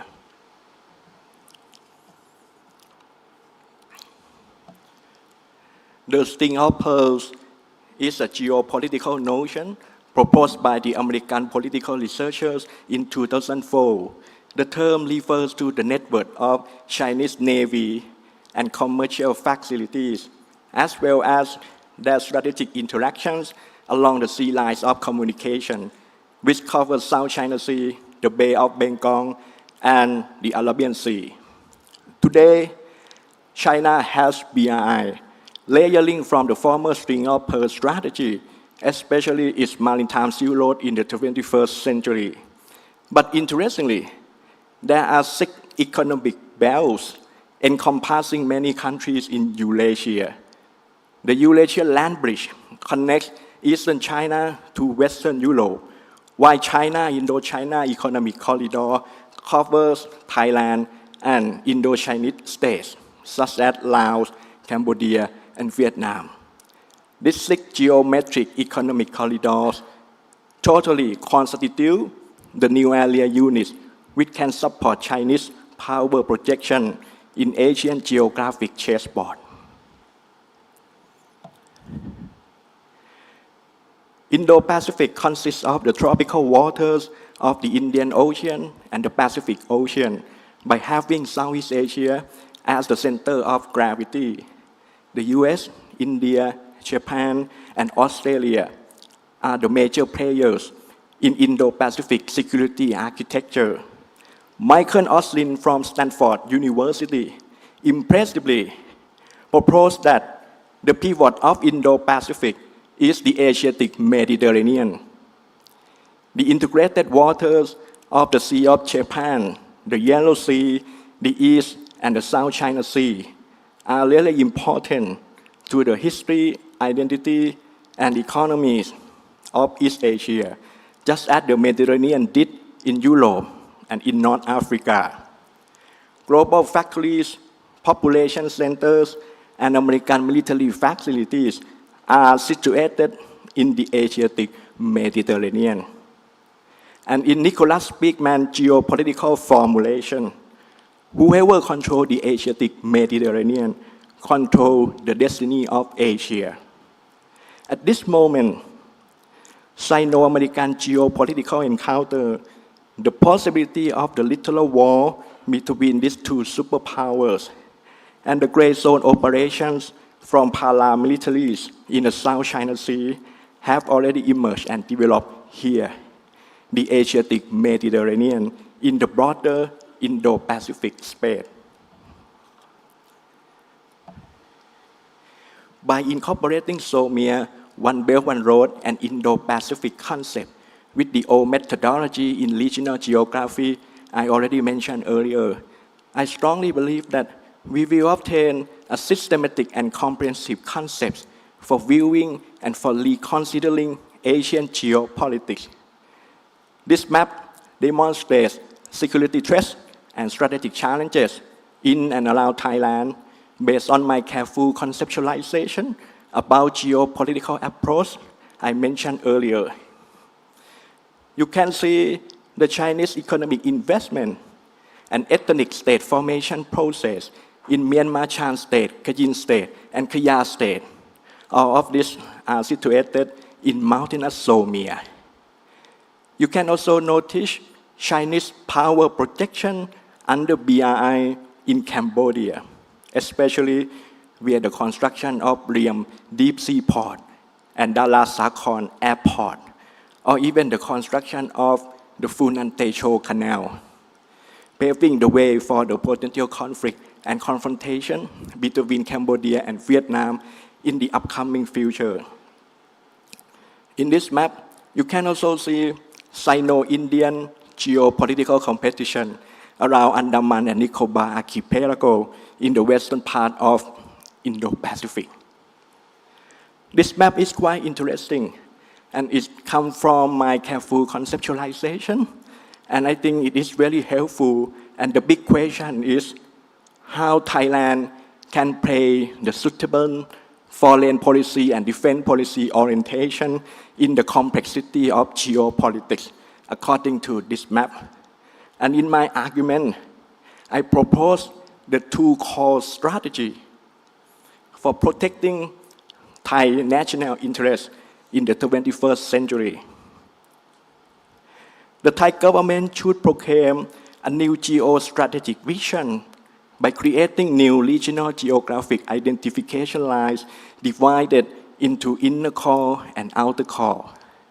This approach, I believe, can help increase Thai governmental unit policy capabilities, especially for the Ministry of Defense, Ministry of Foreign Affairs, and National Security Council, framing working scope for policy formulation and implementation with an appropriate geopolitical borderline. There are totally two strategic calls for the Thai defense and foreign policy orientation. An inner call should cover present-day Thailand official map, the Kwan Thong map. Inside this official cartographic boundary, Thailand may fully defend its sovereignty by deploying troops within the conventional land boundary lines with 4 neighboring states, Myanmar, Malaysia, Laos, and Cambodia. Nevertheless, the new extended area should be created to increase defense in depth layers and help Thailand to resolve and relieve conflict outside our present-day boundary in advance. As a result, the Thai role in regional affairs can be changed from the defensive position to a more offensive position. And the new outer core can be divided into 4 sub-areas spreading in 4 directions. To the north, the new geographical identification line for protecting the Thai national interest should cover Myanmar Chan State. This part is quite important because it commands the Golden Triangle. It is close to Chinese and Laotian economic border, and some ethnic armed organizations have exported illegal drugs to Thailand. To the east, the Thai sphere of influence should cover Cambodia and the Gulf of Thailand, as well as the western part of the South China Sea, paving the way for the Thai more active role in resolving conflict in the South China Sea within the broader ASEAN mechanism.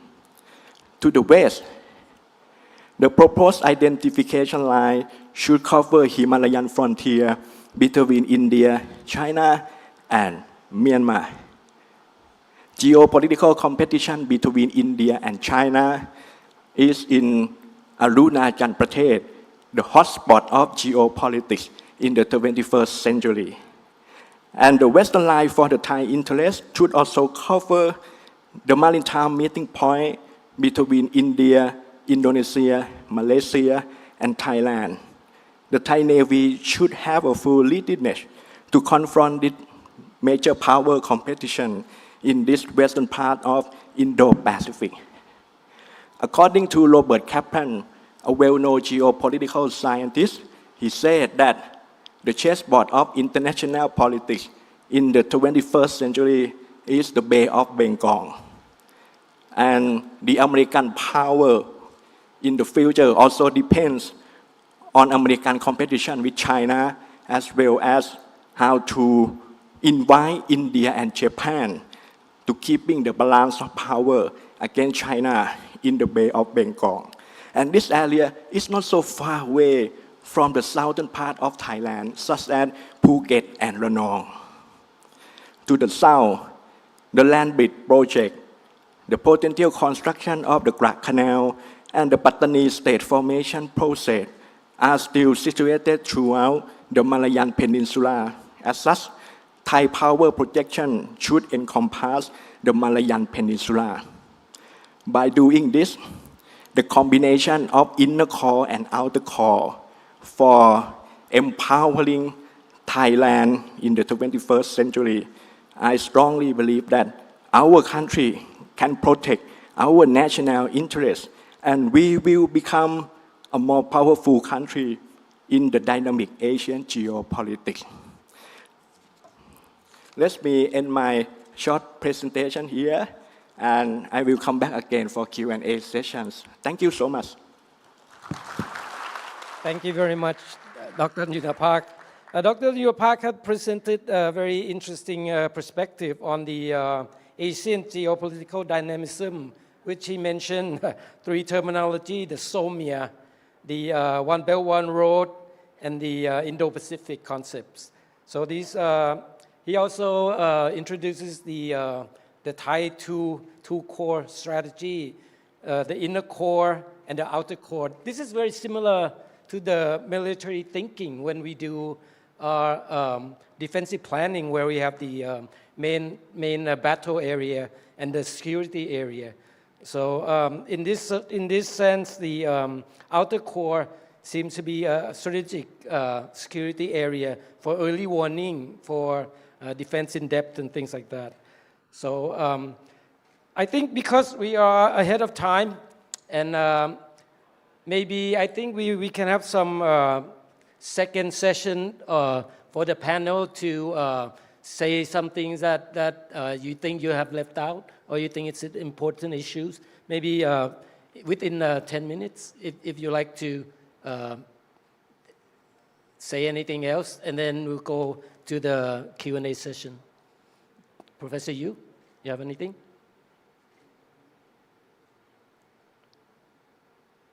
Okay, then I think then we'll go straight to the Q&A questions. I think I would like to get the question from the floor instead of on the iPad.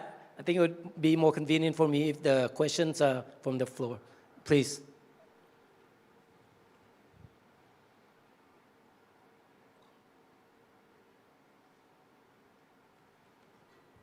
Can you get the microphone?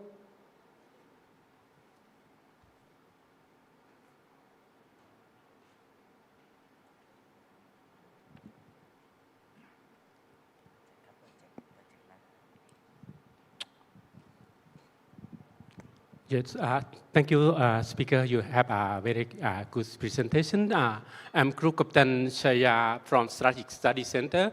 So my question is go to the second speaker, Hunting Glaciers. Yes, regarding global mega trend, you mentioned 5 mega trends in your presentation. Could you elaborate on which of this trend you believe will have the most significant impact on Southeast Asia in the coming decades? Yes, this is my question. Thank you.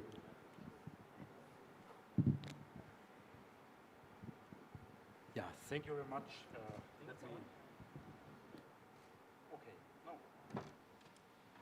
Now it should work. So thank you for the question. I think they are all important, but the single most important of them is the distribution of power. The redistribution of power or the changes in the correlation of force, however you call it, that is the most important development because it impacts on all the others. But they are all important, and I would like to point out and use the opportunity what General Chadwood had indicated, what something I didn't say, and I would like to say about that is that the fact that we are so overwhelmed is increasing the risk because we can't really solve one of these problems multilaterally. So we will not have a regulation of AI in general. We will not have a regulation of AI in warfare specifically. We will not have regulations concerning even public health that are effective. So all that is not possible anymore because we have so many pressuring developments to watch, and everyone is seeing different stakes, different possibilities, opportunities in this development. So to really work together is getting less and less likely. And the last point of view I would like to introduce is looking at Thailand. We can see now that Thailand is doing both, trying to become an OECD member and also a BRICS member, and that is impacting on Thailand's position in ASEAN. And I think it is the best Thailand can do to try that, but it is also showing how difficult it will be for Thailand because all these trends are related to each other. Globalization is highly important for an export nation like Thailand, and globalization is very much hampered by the other trends. And being BRICS and OECD member for Thailand will definitely change Thailand's position again in ASEAN, and it will change even what ASEAN centrality can mean. And I think it is one of the more promising concepts, but one of the more unrealistic concepts for any country in the region at the same time.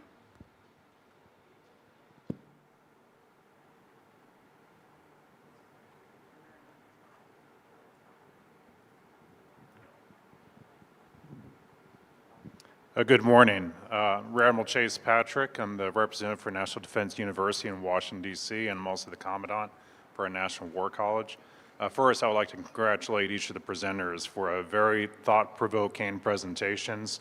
Certainly has given me a lot to think about, and then the skilled moderation by you, General. Appreciate your summations at the end of each of the presentations. My question for each of the panelists is, so part of my job at National Defense University is to educate future strategic leaders and perhaps officers and civilian colleagues who will go on to advise senior civilian and military leadership in matters of strategy. In fact, 150 of our students are from countries of our international partners, many of whom are represented here today, for which we're very grateful. What advice would each of you give those future strategic practitioners and thinkers as they go forward in their studies and then in their professional careers? Over.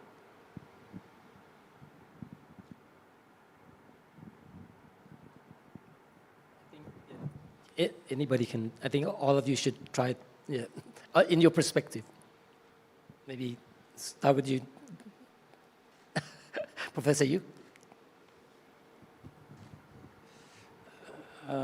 Okay, I think you asked a quite a broad question, and but we have the quite similar background. Since I'm also from the National Defense University, PLA, China, so we are actually the colleagues.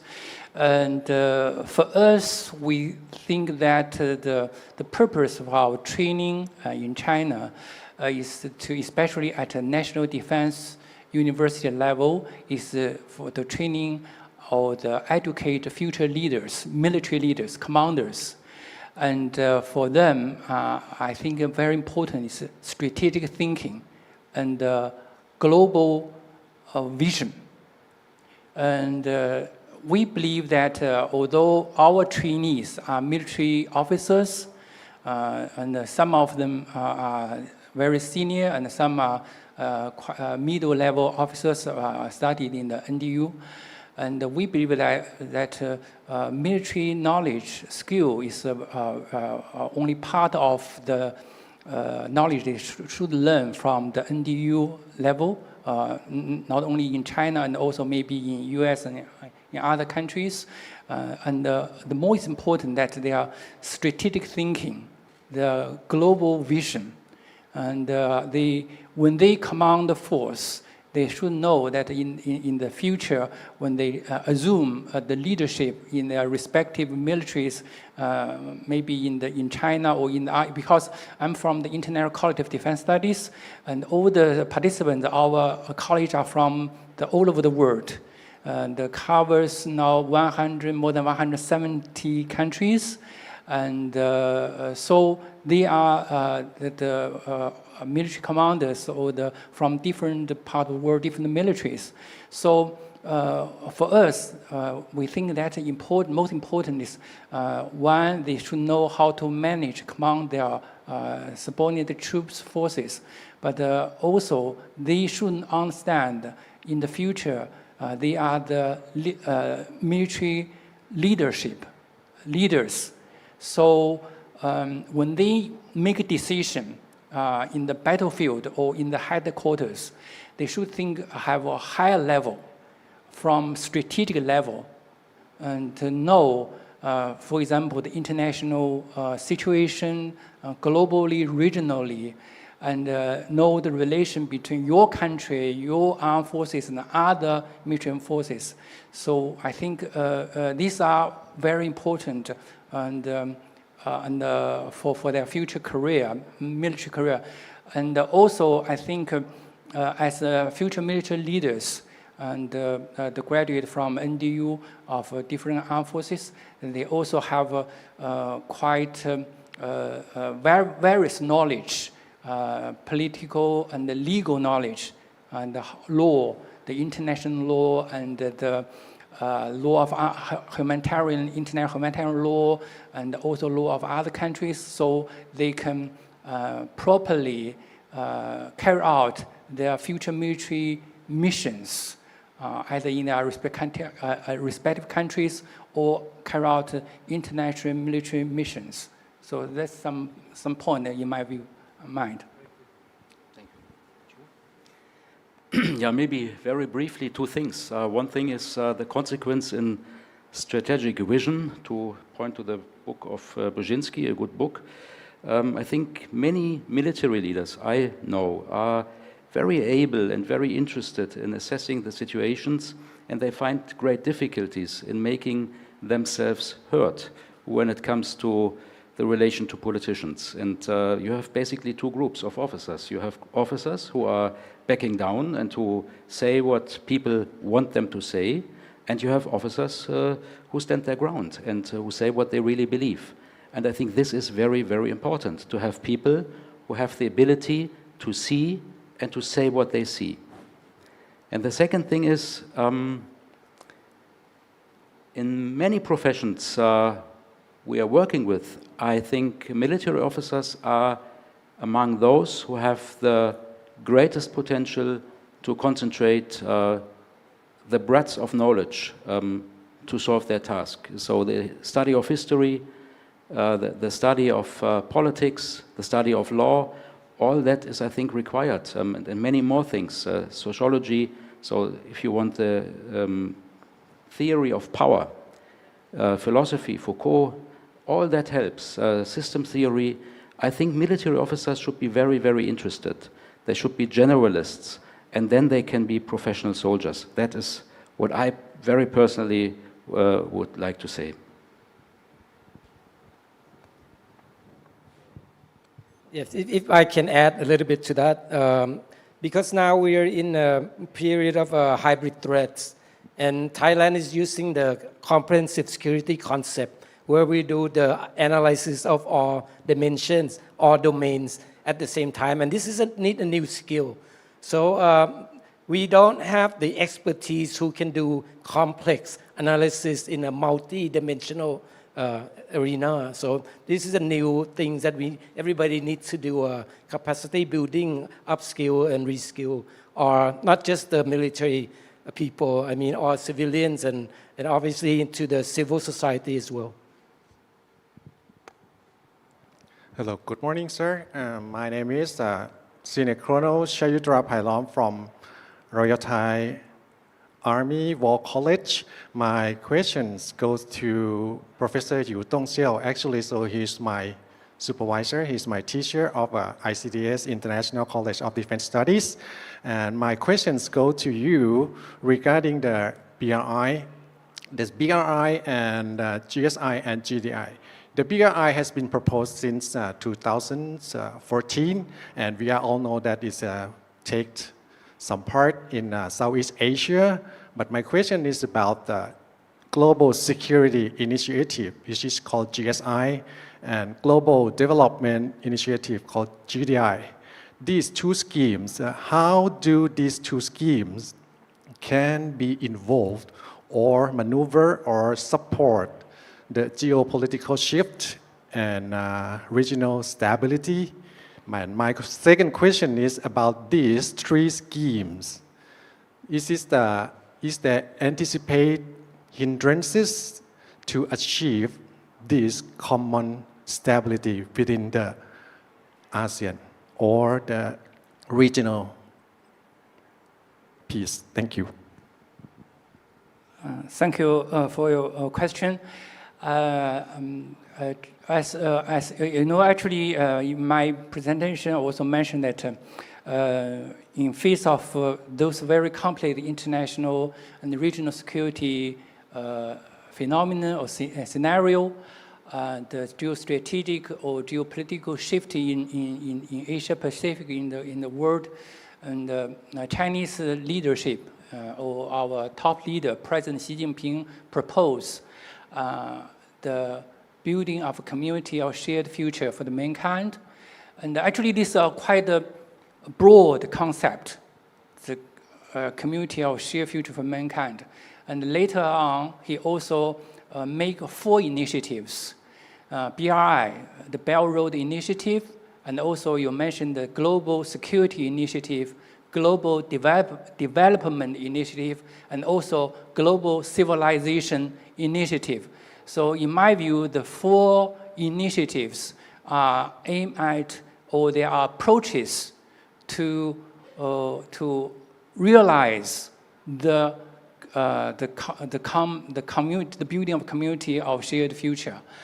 And I also mentioned, just as my other panelists mentioned, in Asia Pacific, in particular, or in today's world, there are many challenges, conflicts, geopolitical rivalries, so on and so forth. In my view, these initiatives can help solve this problem, or a kind of a Chinese approach to solve this problem. For example, BRI. And I mentioned that there are some, according to my understanding, the BRI, for example, because of 2 factors, both internally and externally, why President Xi make this initiative. Internally, China economic capacity developed very quickly, and we have accumulated quite strong infrastructure building capacity and also some foreign reserves. Now China is the largest holder of foreign reserves, and most of them currently we buy the U.S. Treasury bond. We want to diversify our foreign reserves. We try to increase the investment in different countries, in different areas, not only buy some treasury bond or put in the bank.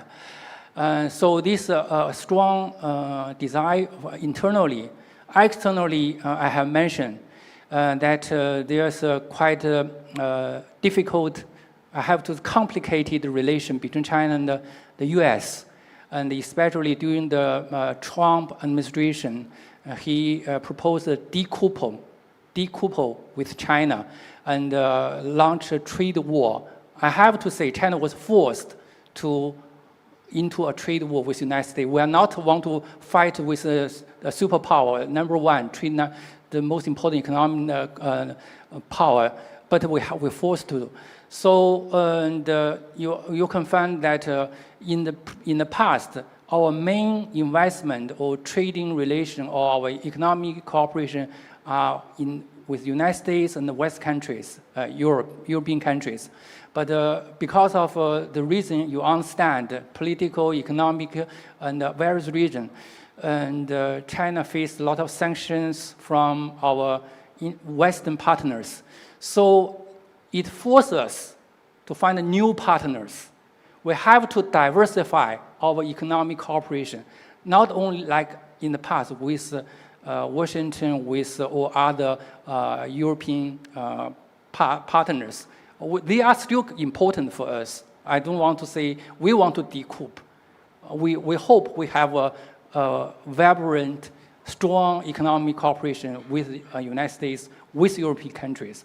But we have to find some alternative approach to diversify the possible economic risks. So this also asks us to have more trading economic cooperation partners. BRI, I think, is one of important approach, initiative, especially along the BRI, these countries, many of them lack fund investment. They lack the infrastructure, which China has some more advantages or power in these aspects. So we agree, and these countries have many resources. That is China request greatly. So we believe that is a great potential for us to increase or strengthen economic cooperations with the BRI countries. And GSI, the Global Security Initiative, and the Global Development Initiative. I think the Global Development Initiative and the BRI, they have many overlapping areas. And the GSI is China's vision of to increase, enhance global security development or security, maintaining peace and stability. And some countries, they stress the alliance, military alliance. They believe this is important for their national security. So the bilateral, multilateral military alliance or alliances are very important. But in China's view, that the partnership or the cooperation, military, economic, or other cooperation is the better approach compared to the alliance. So the GSI is that China's initiative or approach to maintain or promote the global or regional security. So security development, they are the two pillars of the world development. So we believe these four initiatives are very important for realizing China's proposal of building a community of shared future for mankind.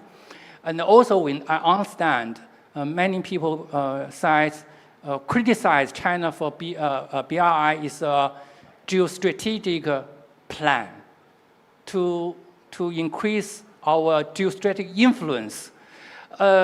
If China I don't want to deny, if China have a strong economic cooperation with the countries along the BRI, China's influence will increase. This is fact. But I don't think that China, in order to increase or in order to extend geostrategic influence, even control over this country, that is the purpose or the aim of BRI. I think that is, according to is a totally wrong or misunderstanding of China. So what I want to say that in BRI, GSI, or GDRI and GCI, this is China's approach or proposal to solve to current geostrategic shift or challenges. We believe it is a good approach. Maybe some other countries don't agree. Either agree or not, it's from different perspective, different position. That's true. But from as China or as Chinese, we believe that it is really a good way. Maybe not best. They have different approaches, different way. But for us, we think it is the most effective way to solve current development challenges and to also to resolve those security challenges or difficulties. Thank you.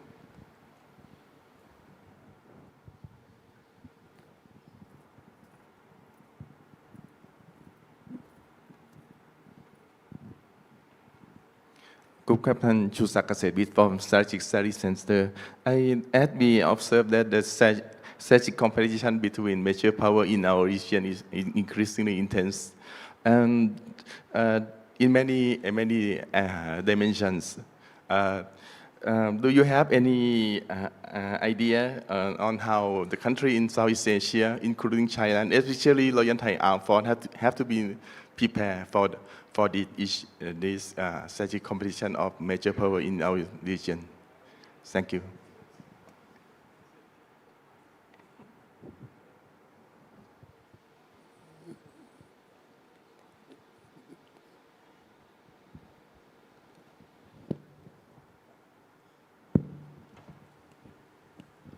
Thank you so much for your constructive question. According to my observation, I think that we are now living in a dynamic geographic adjustment process, meaning that the frontier of Asian continents or the global scale or any area study units can be changed over time, and we have to produce a more flexible foreign policy and defense policy orientation for the fluctuation of geopolitics in the 21st century. Let me give one example, that is the boundary of Indo-Pacific. I think the western frontier of Indo-Pacific might be changed over time. If we ask the headquarters of the US Indo-Pacific Command, where is the western boundary of Indo-Pacific? There might be somewhere a little bit further from India or the western part of the Indian Ocean. But if you ask the same question to New Delhi government or Tokyo government, the answer might be different. The western frontier of Indo-Pacific might be somewhere that covers the eastern part of Africa that is bigger than the western frontier of Indo-Pacific in American version. So we are now living in the dynamic geopolitical adjustment process, and we need to have a more careful analytical approach when we are trying to capture the hotspot of geopolitics. For example, for the Ministry of Foreign Affairs in the Royal Thai government, we have the Department of East Asian Affairs, the Department of ASEAN, but we should have special committee for reconsidering the geographic adjustment process in the context of Indo-Pacific. We should invite diplomats from the Department of East Asian Affairs, ASEAN Affairs, other department that has the responsibility for monitoring South Asian politics, American continental geopolitics. They should sit together and create a more conceptual and systematic notion for analyzing geopolitical dynamism. As I said earlier in my presentation, that we are now living in the combination of SOMIA, Indo-Pacific, and Itai-Ilu. I mean the Thai position. And for our Thai power projection in the near future, we should have a clearer strategic vision or geopolitical vision. Comparing to Indonesia, I think Indonesian government did a very good job by proclaiming the global maritime fulcrum In the context of Indo-Pacific security architecture, Joko Widodo officially proclaimed that Indonesia is the center of Indo-Pacific because Indonesian archipelago sits midway between the Indian Ocean and the Pacific Ocean. And the boundary, the maritime boundary of Indonesian power should not only cover some part of Indian Ocean and the Pacific Ocean, but should conform with the conventional boundary of Nusantara. That is the classical concept for Indonesian state formation processing, getting independence from the Dutch. By asking the same question with the Thai government or the Royal Thai Armed Force, I think we should think about how to create our geopolitical sphere of influence and push Thailand to be the center of geopolitical encounter. The concept of SOMIA, the concept of BI, the concept of Indo-Pacific emerged and developed in Thailand. It is a very excellent geopolitical position. When we monitor Thai-Myanmar borderline, especially the mountainous area, you can see the combination between Chinese investment in Chwe Koko, not so far from Mesot province, but Chinese investment in Chwe Koko emerged and developed in mountainous Somia. Okay, the mountainous area in Southeast Asia. So if you have basic understanding what is SOMIA, what is BRI, what is Chinese power projection trajectory, you have a clearer picture about how to identify our sphere of influence and how to resolve conflict in the western part of Thailand along Sino-Myanmar borderline. So I would like to convince the Thai government to proclaim the geostrategic vision by pushing Thailand as the center between continental and maritime Southeast Asia and the center of the harmonious combination between SOMIA or Asian Highland, Chinese BRI, and the US Indo-Pacific strategy. Thank you. Please allow. Also, I think it's very important question. I will also want to add something here. I think one of the important challenge our region, Asia Pacific, is facing that the lack of security structure, architecture in the region. In Europe, they have European Union or some other security challenge structure. Even in Africa, the African Union, so on and so forth. But in Asia Pacific, till today, there's no such kind of regional security structure or architecture. And there are some bilateral military alliance or some partner close bilateral relations, but there's no such kind of organization or architecture covers all the country in the region. So I think the main reason because there are many powers and any power want to join a structure dominated by other powers. In this case, ASEAN play a very important role because ASEAN is the organization by middle or small countries. You play and also you keep a neutral position, keep a balance between major powers in the region. So the leading role of ASEAN in this region is acceptable to all the major powers in the region. That's why I think ASEAN in the past and also today play a quite unique, very important role. And I think for China, we don't. The thing we want to avoid is some kind of camp. See, some countries join this camp. There's a division of some major powers, a group of different camps. That means we divided our Asia Pacific into different area, different camp. That is the thing we try to avoid. And so I think, although there's some rivalry among major powers, but I think ASEAN or other countries, they will not take a side. All the countries, major powers are important. I know most of Asian ASEAN countries or the country in the region want to have very close economic relations with China. will have great potential economic development. You also want to have a very strong relation with the United States, with Japan, with India. So I think it's good. Why not? It's in your interest. Keep a balance. And also, for example, Thailand. Just now, I totally agree with the professor. Thailand actually even play quite a unique role, not only in ASEAN and also in the region. If my memory is correct, Thailand is the only country not colonized by any Western or external powers in the region. Because Thailand, your leadership is very wise. You always can know how to keep a balance among the major powers to serve your own national interests, to protect your national security. I think that is very important and very interesting.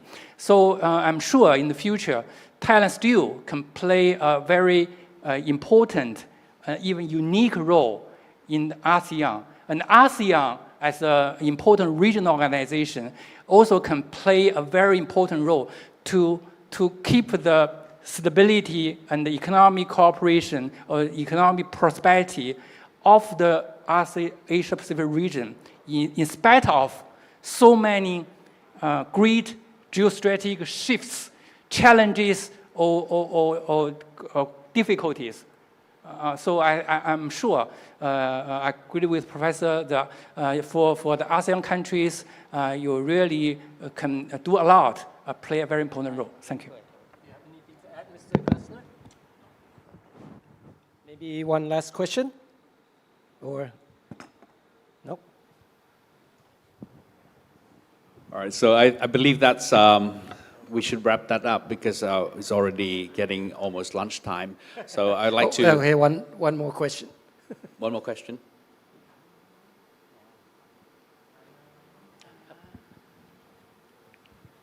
Good morning, everyone. I'm Colonel Jirasak Chiumaidang from Defense Technology Institutes. I think the result that we are looking for is the topic that you're trying to present to us, peace and stability. So the government or leadership mindset is very important. There are difference between competition and collaboration. So these two things make things different. And as Professor Yu said that you mentioned about trust and do not trust between each other. Mr. Glasner talking about we are in the VUCA world. Now when we looking at the information advantage or what happened in the real situation right now, many information operation happen around the world and make people think in different way. We cannot trust each other because they are psychological operation to make sure that we're not working together because of some party would like to do that. So my question is, in this fast pace of the world, are there any well-established mechanism to prevent, to correct the psychological operation by spreading propaganda, misinformation, or disinformation to influence the emotional motive and behavior of target audience? And is that mechanism has the agile approach? I mean, they have to work very fast to establish the settlement between the situation and to settle the problem. Thank you.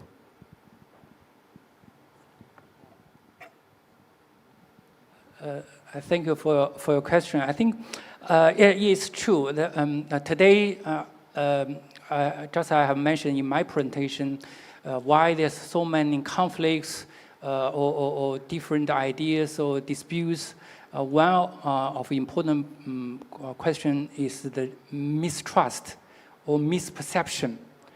And there's some countries intentionally to create a false image of other countries or the event. And so there's always some misperceptions, misunderstanding.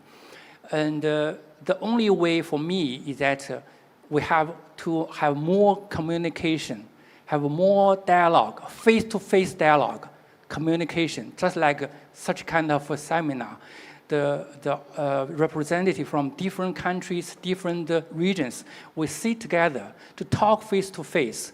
Maybe what I say you can agree or don't agree, doesn't matter. We can communicate. If we just stay at home to listen to the video, watch the TV, actually I have to say many of them are false, are not true. For example, I think China is a kind of victim of such kind of misinterpretation or propaganda, whatever. Since I'm from the International College of Defense Studies, many participants from different parts of the world, from Africa, Asia, Europe, they come to China. When we talk with them, actually many of them have I think they are really misunderstanding of China, China's policy, and some people's participants come to our college say that they have to bring the passport everywhere when they move, otherwise police will catch them, arrest them, and there are also a lot of mis-image of China, and also whatever. So, but after several months, 1 year, whatever, stay in China, they have a better understanding, or at least comprehensive understanding of China. So that's why, and also, you know, Chinese is a language which spoken by quite a few people outside China. Although we have more than 1.4 billion Chinese, but the Chinese language is only mainly spoken in China, Taiwan, Hong Kong, or Singapore, some area, quite limited. And the international media are mainly dominated by the other language, English, French, Spanish, whatever. Other. So I don't want to say this Western media only portray a wrong picture of China, but I have to say not a true picture of China, not a real picture of China. And and also I'm very sorry to say in the Western media, there are most of negative picture of China. So there's wrong, many misunderstanding of China.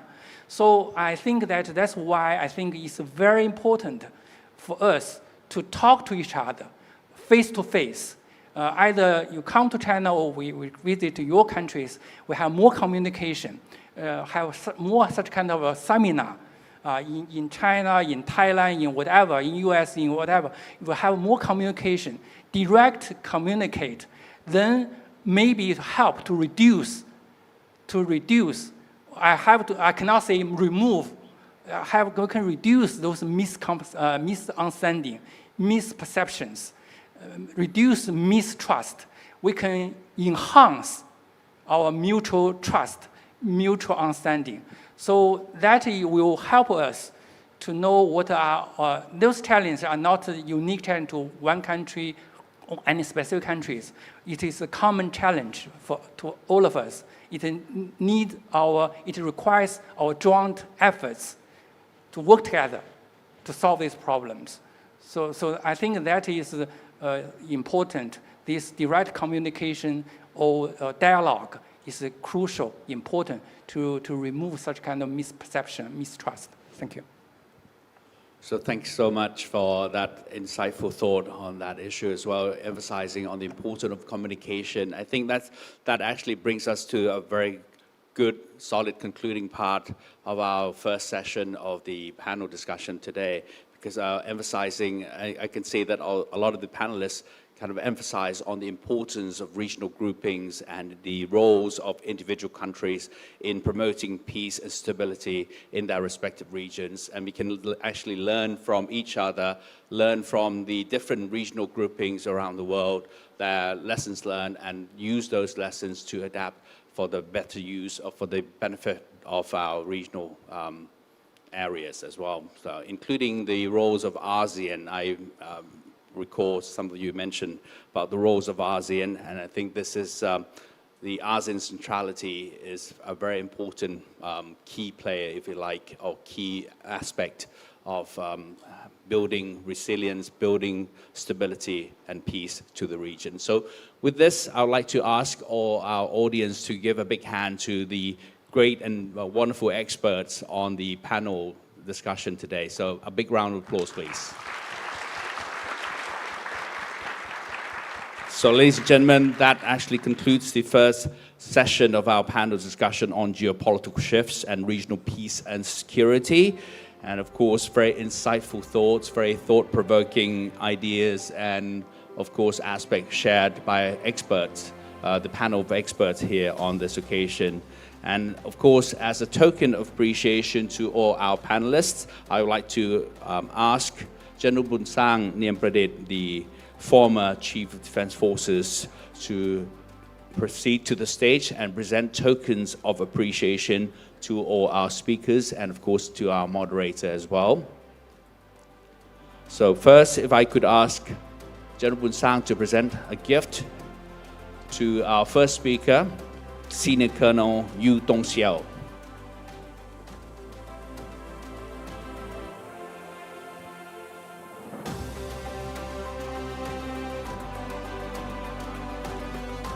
Big round of applause, please. Thank you.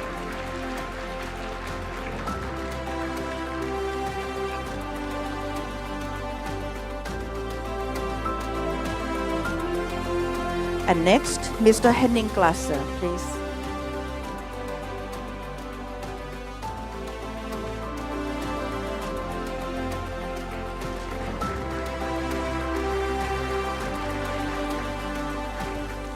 And also Associate Professor Dr. Dunyapad Pricharat.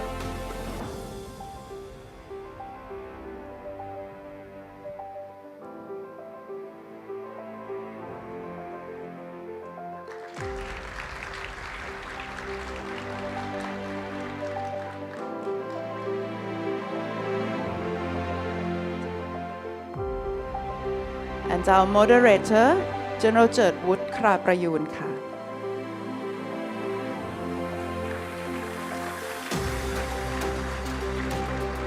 What a great session it has been, ladies and gentlemen. And now we would like to conclude this session with a group photo with all our panelists. ขอเรียนเชิญทุกท่านนะครับยืนเข้าประจำที่เพื่อถ่ายภาพหมู่ร่วมกัน And I'd like to ask Air Chief Marshal ภูมิใจเลขสุนทรากร the Commanding General of the NDSI, the National Defense Studies Institute, to join in as well for the group picture. มองกล้องนะครับ Everyone look at the cameras, please. On the count of 3. Okay, ready? 1, 2, 3. Thank you. And a big hand again, ladies and gentlemen.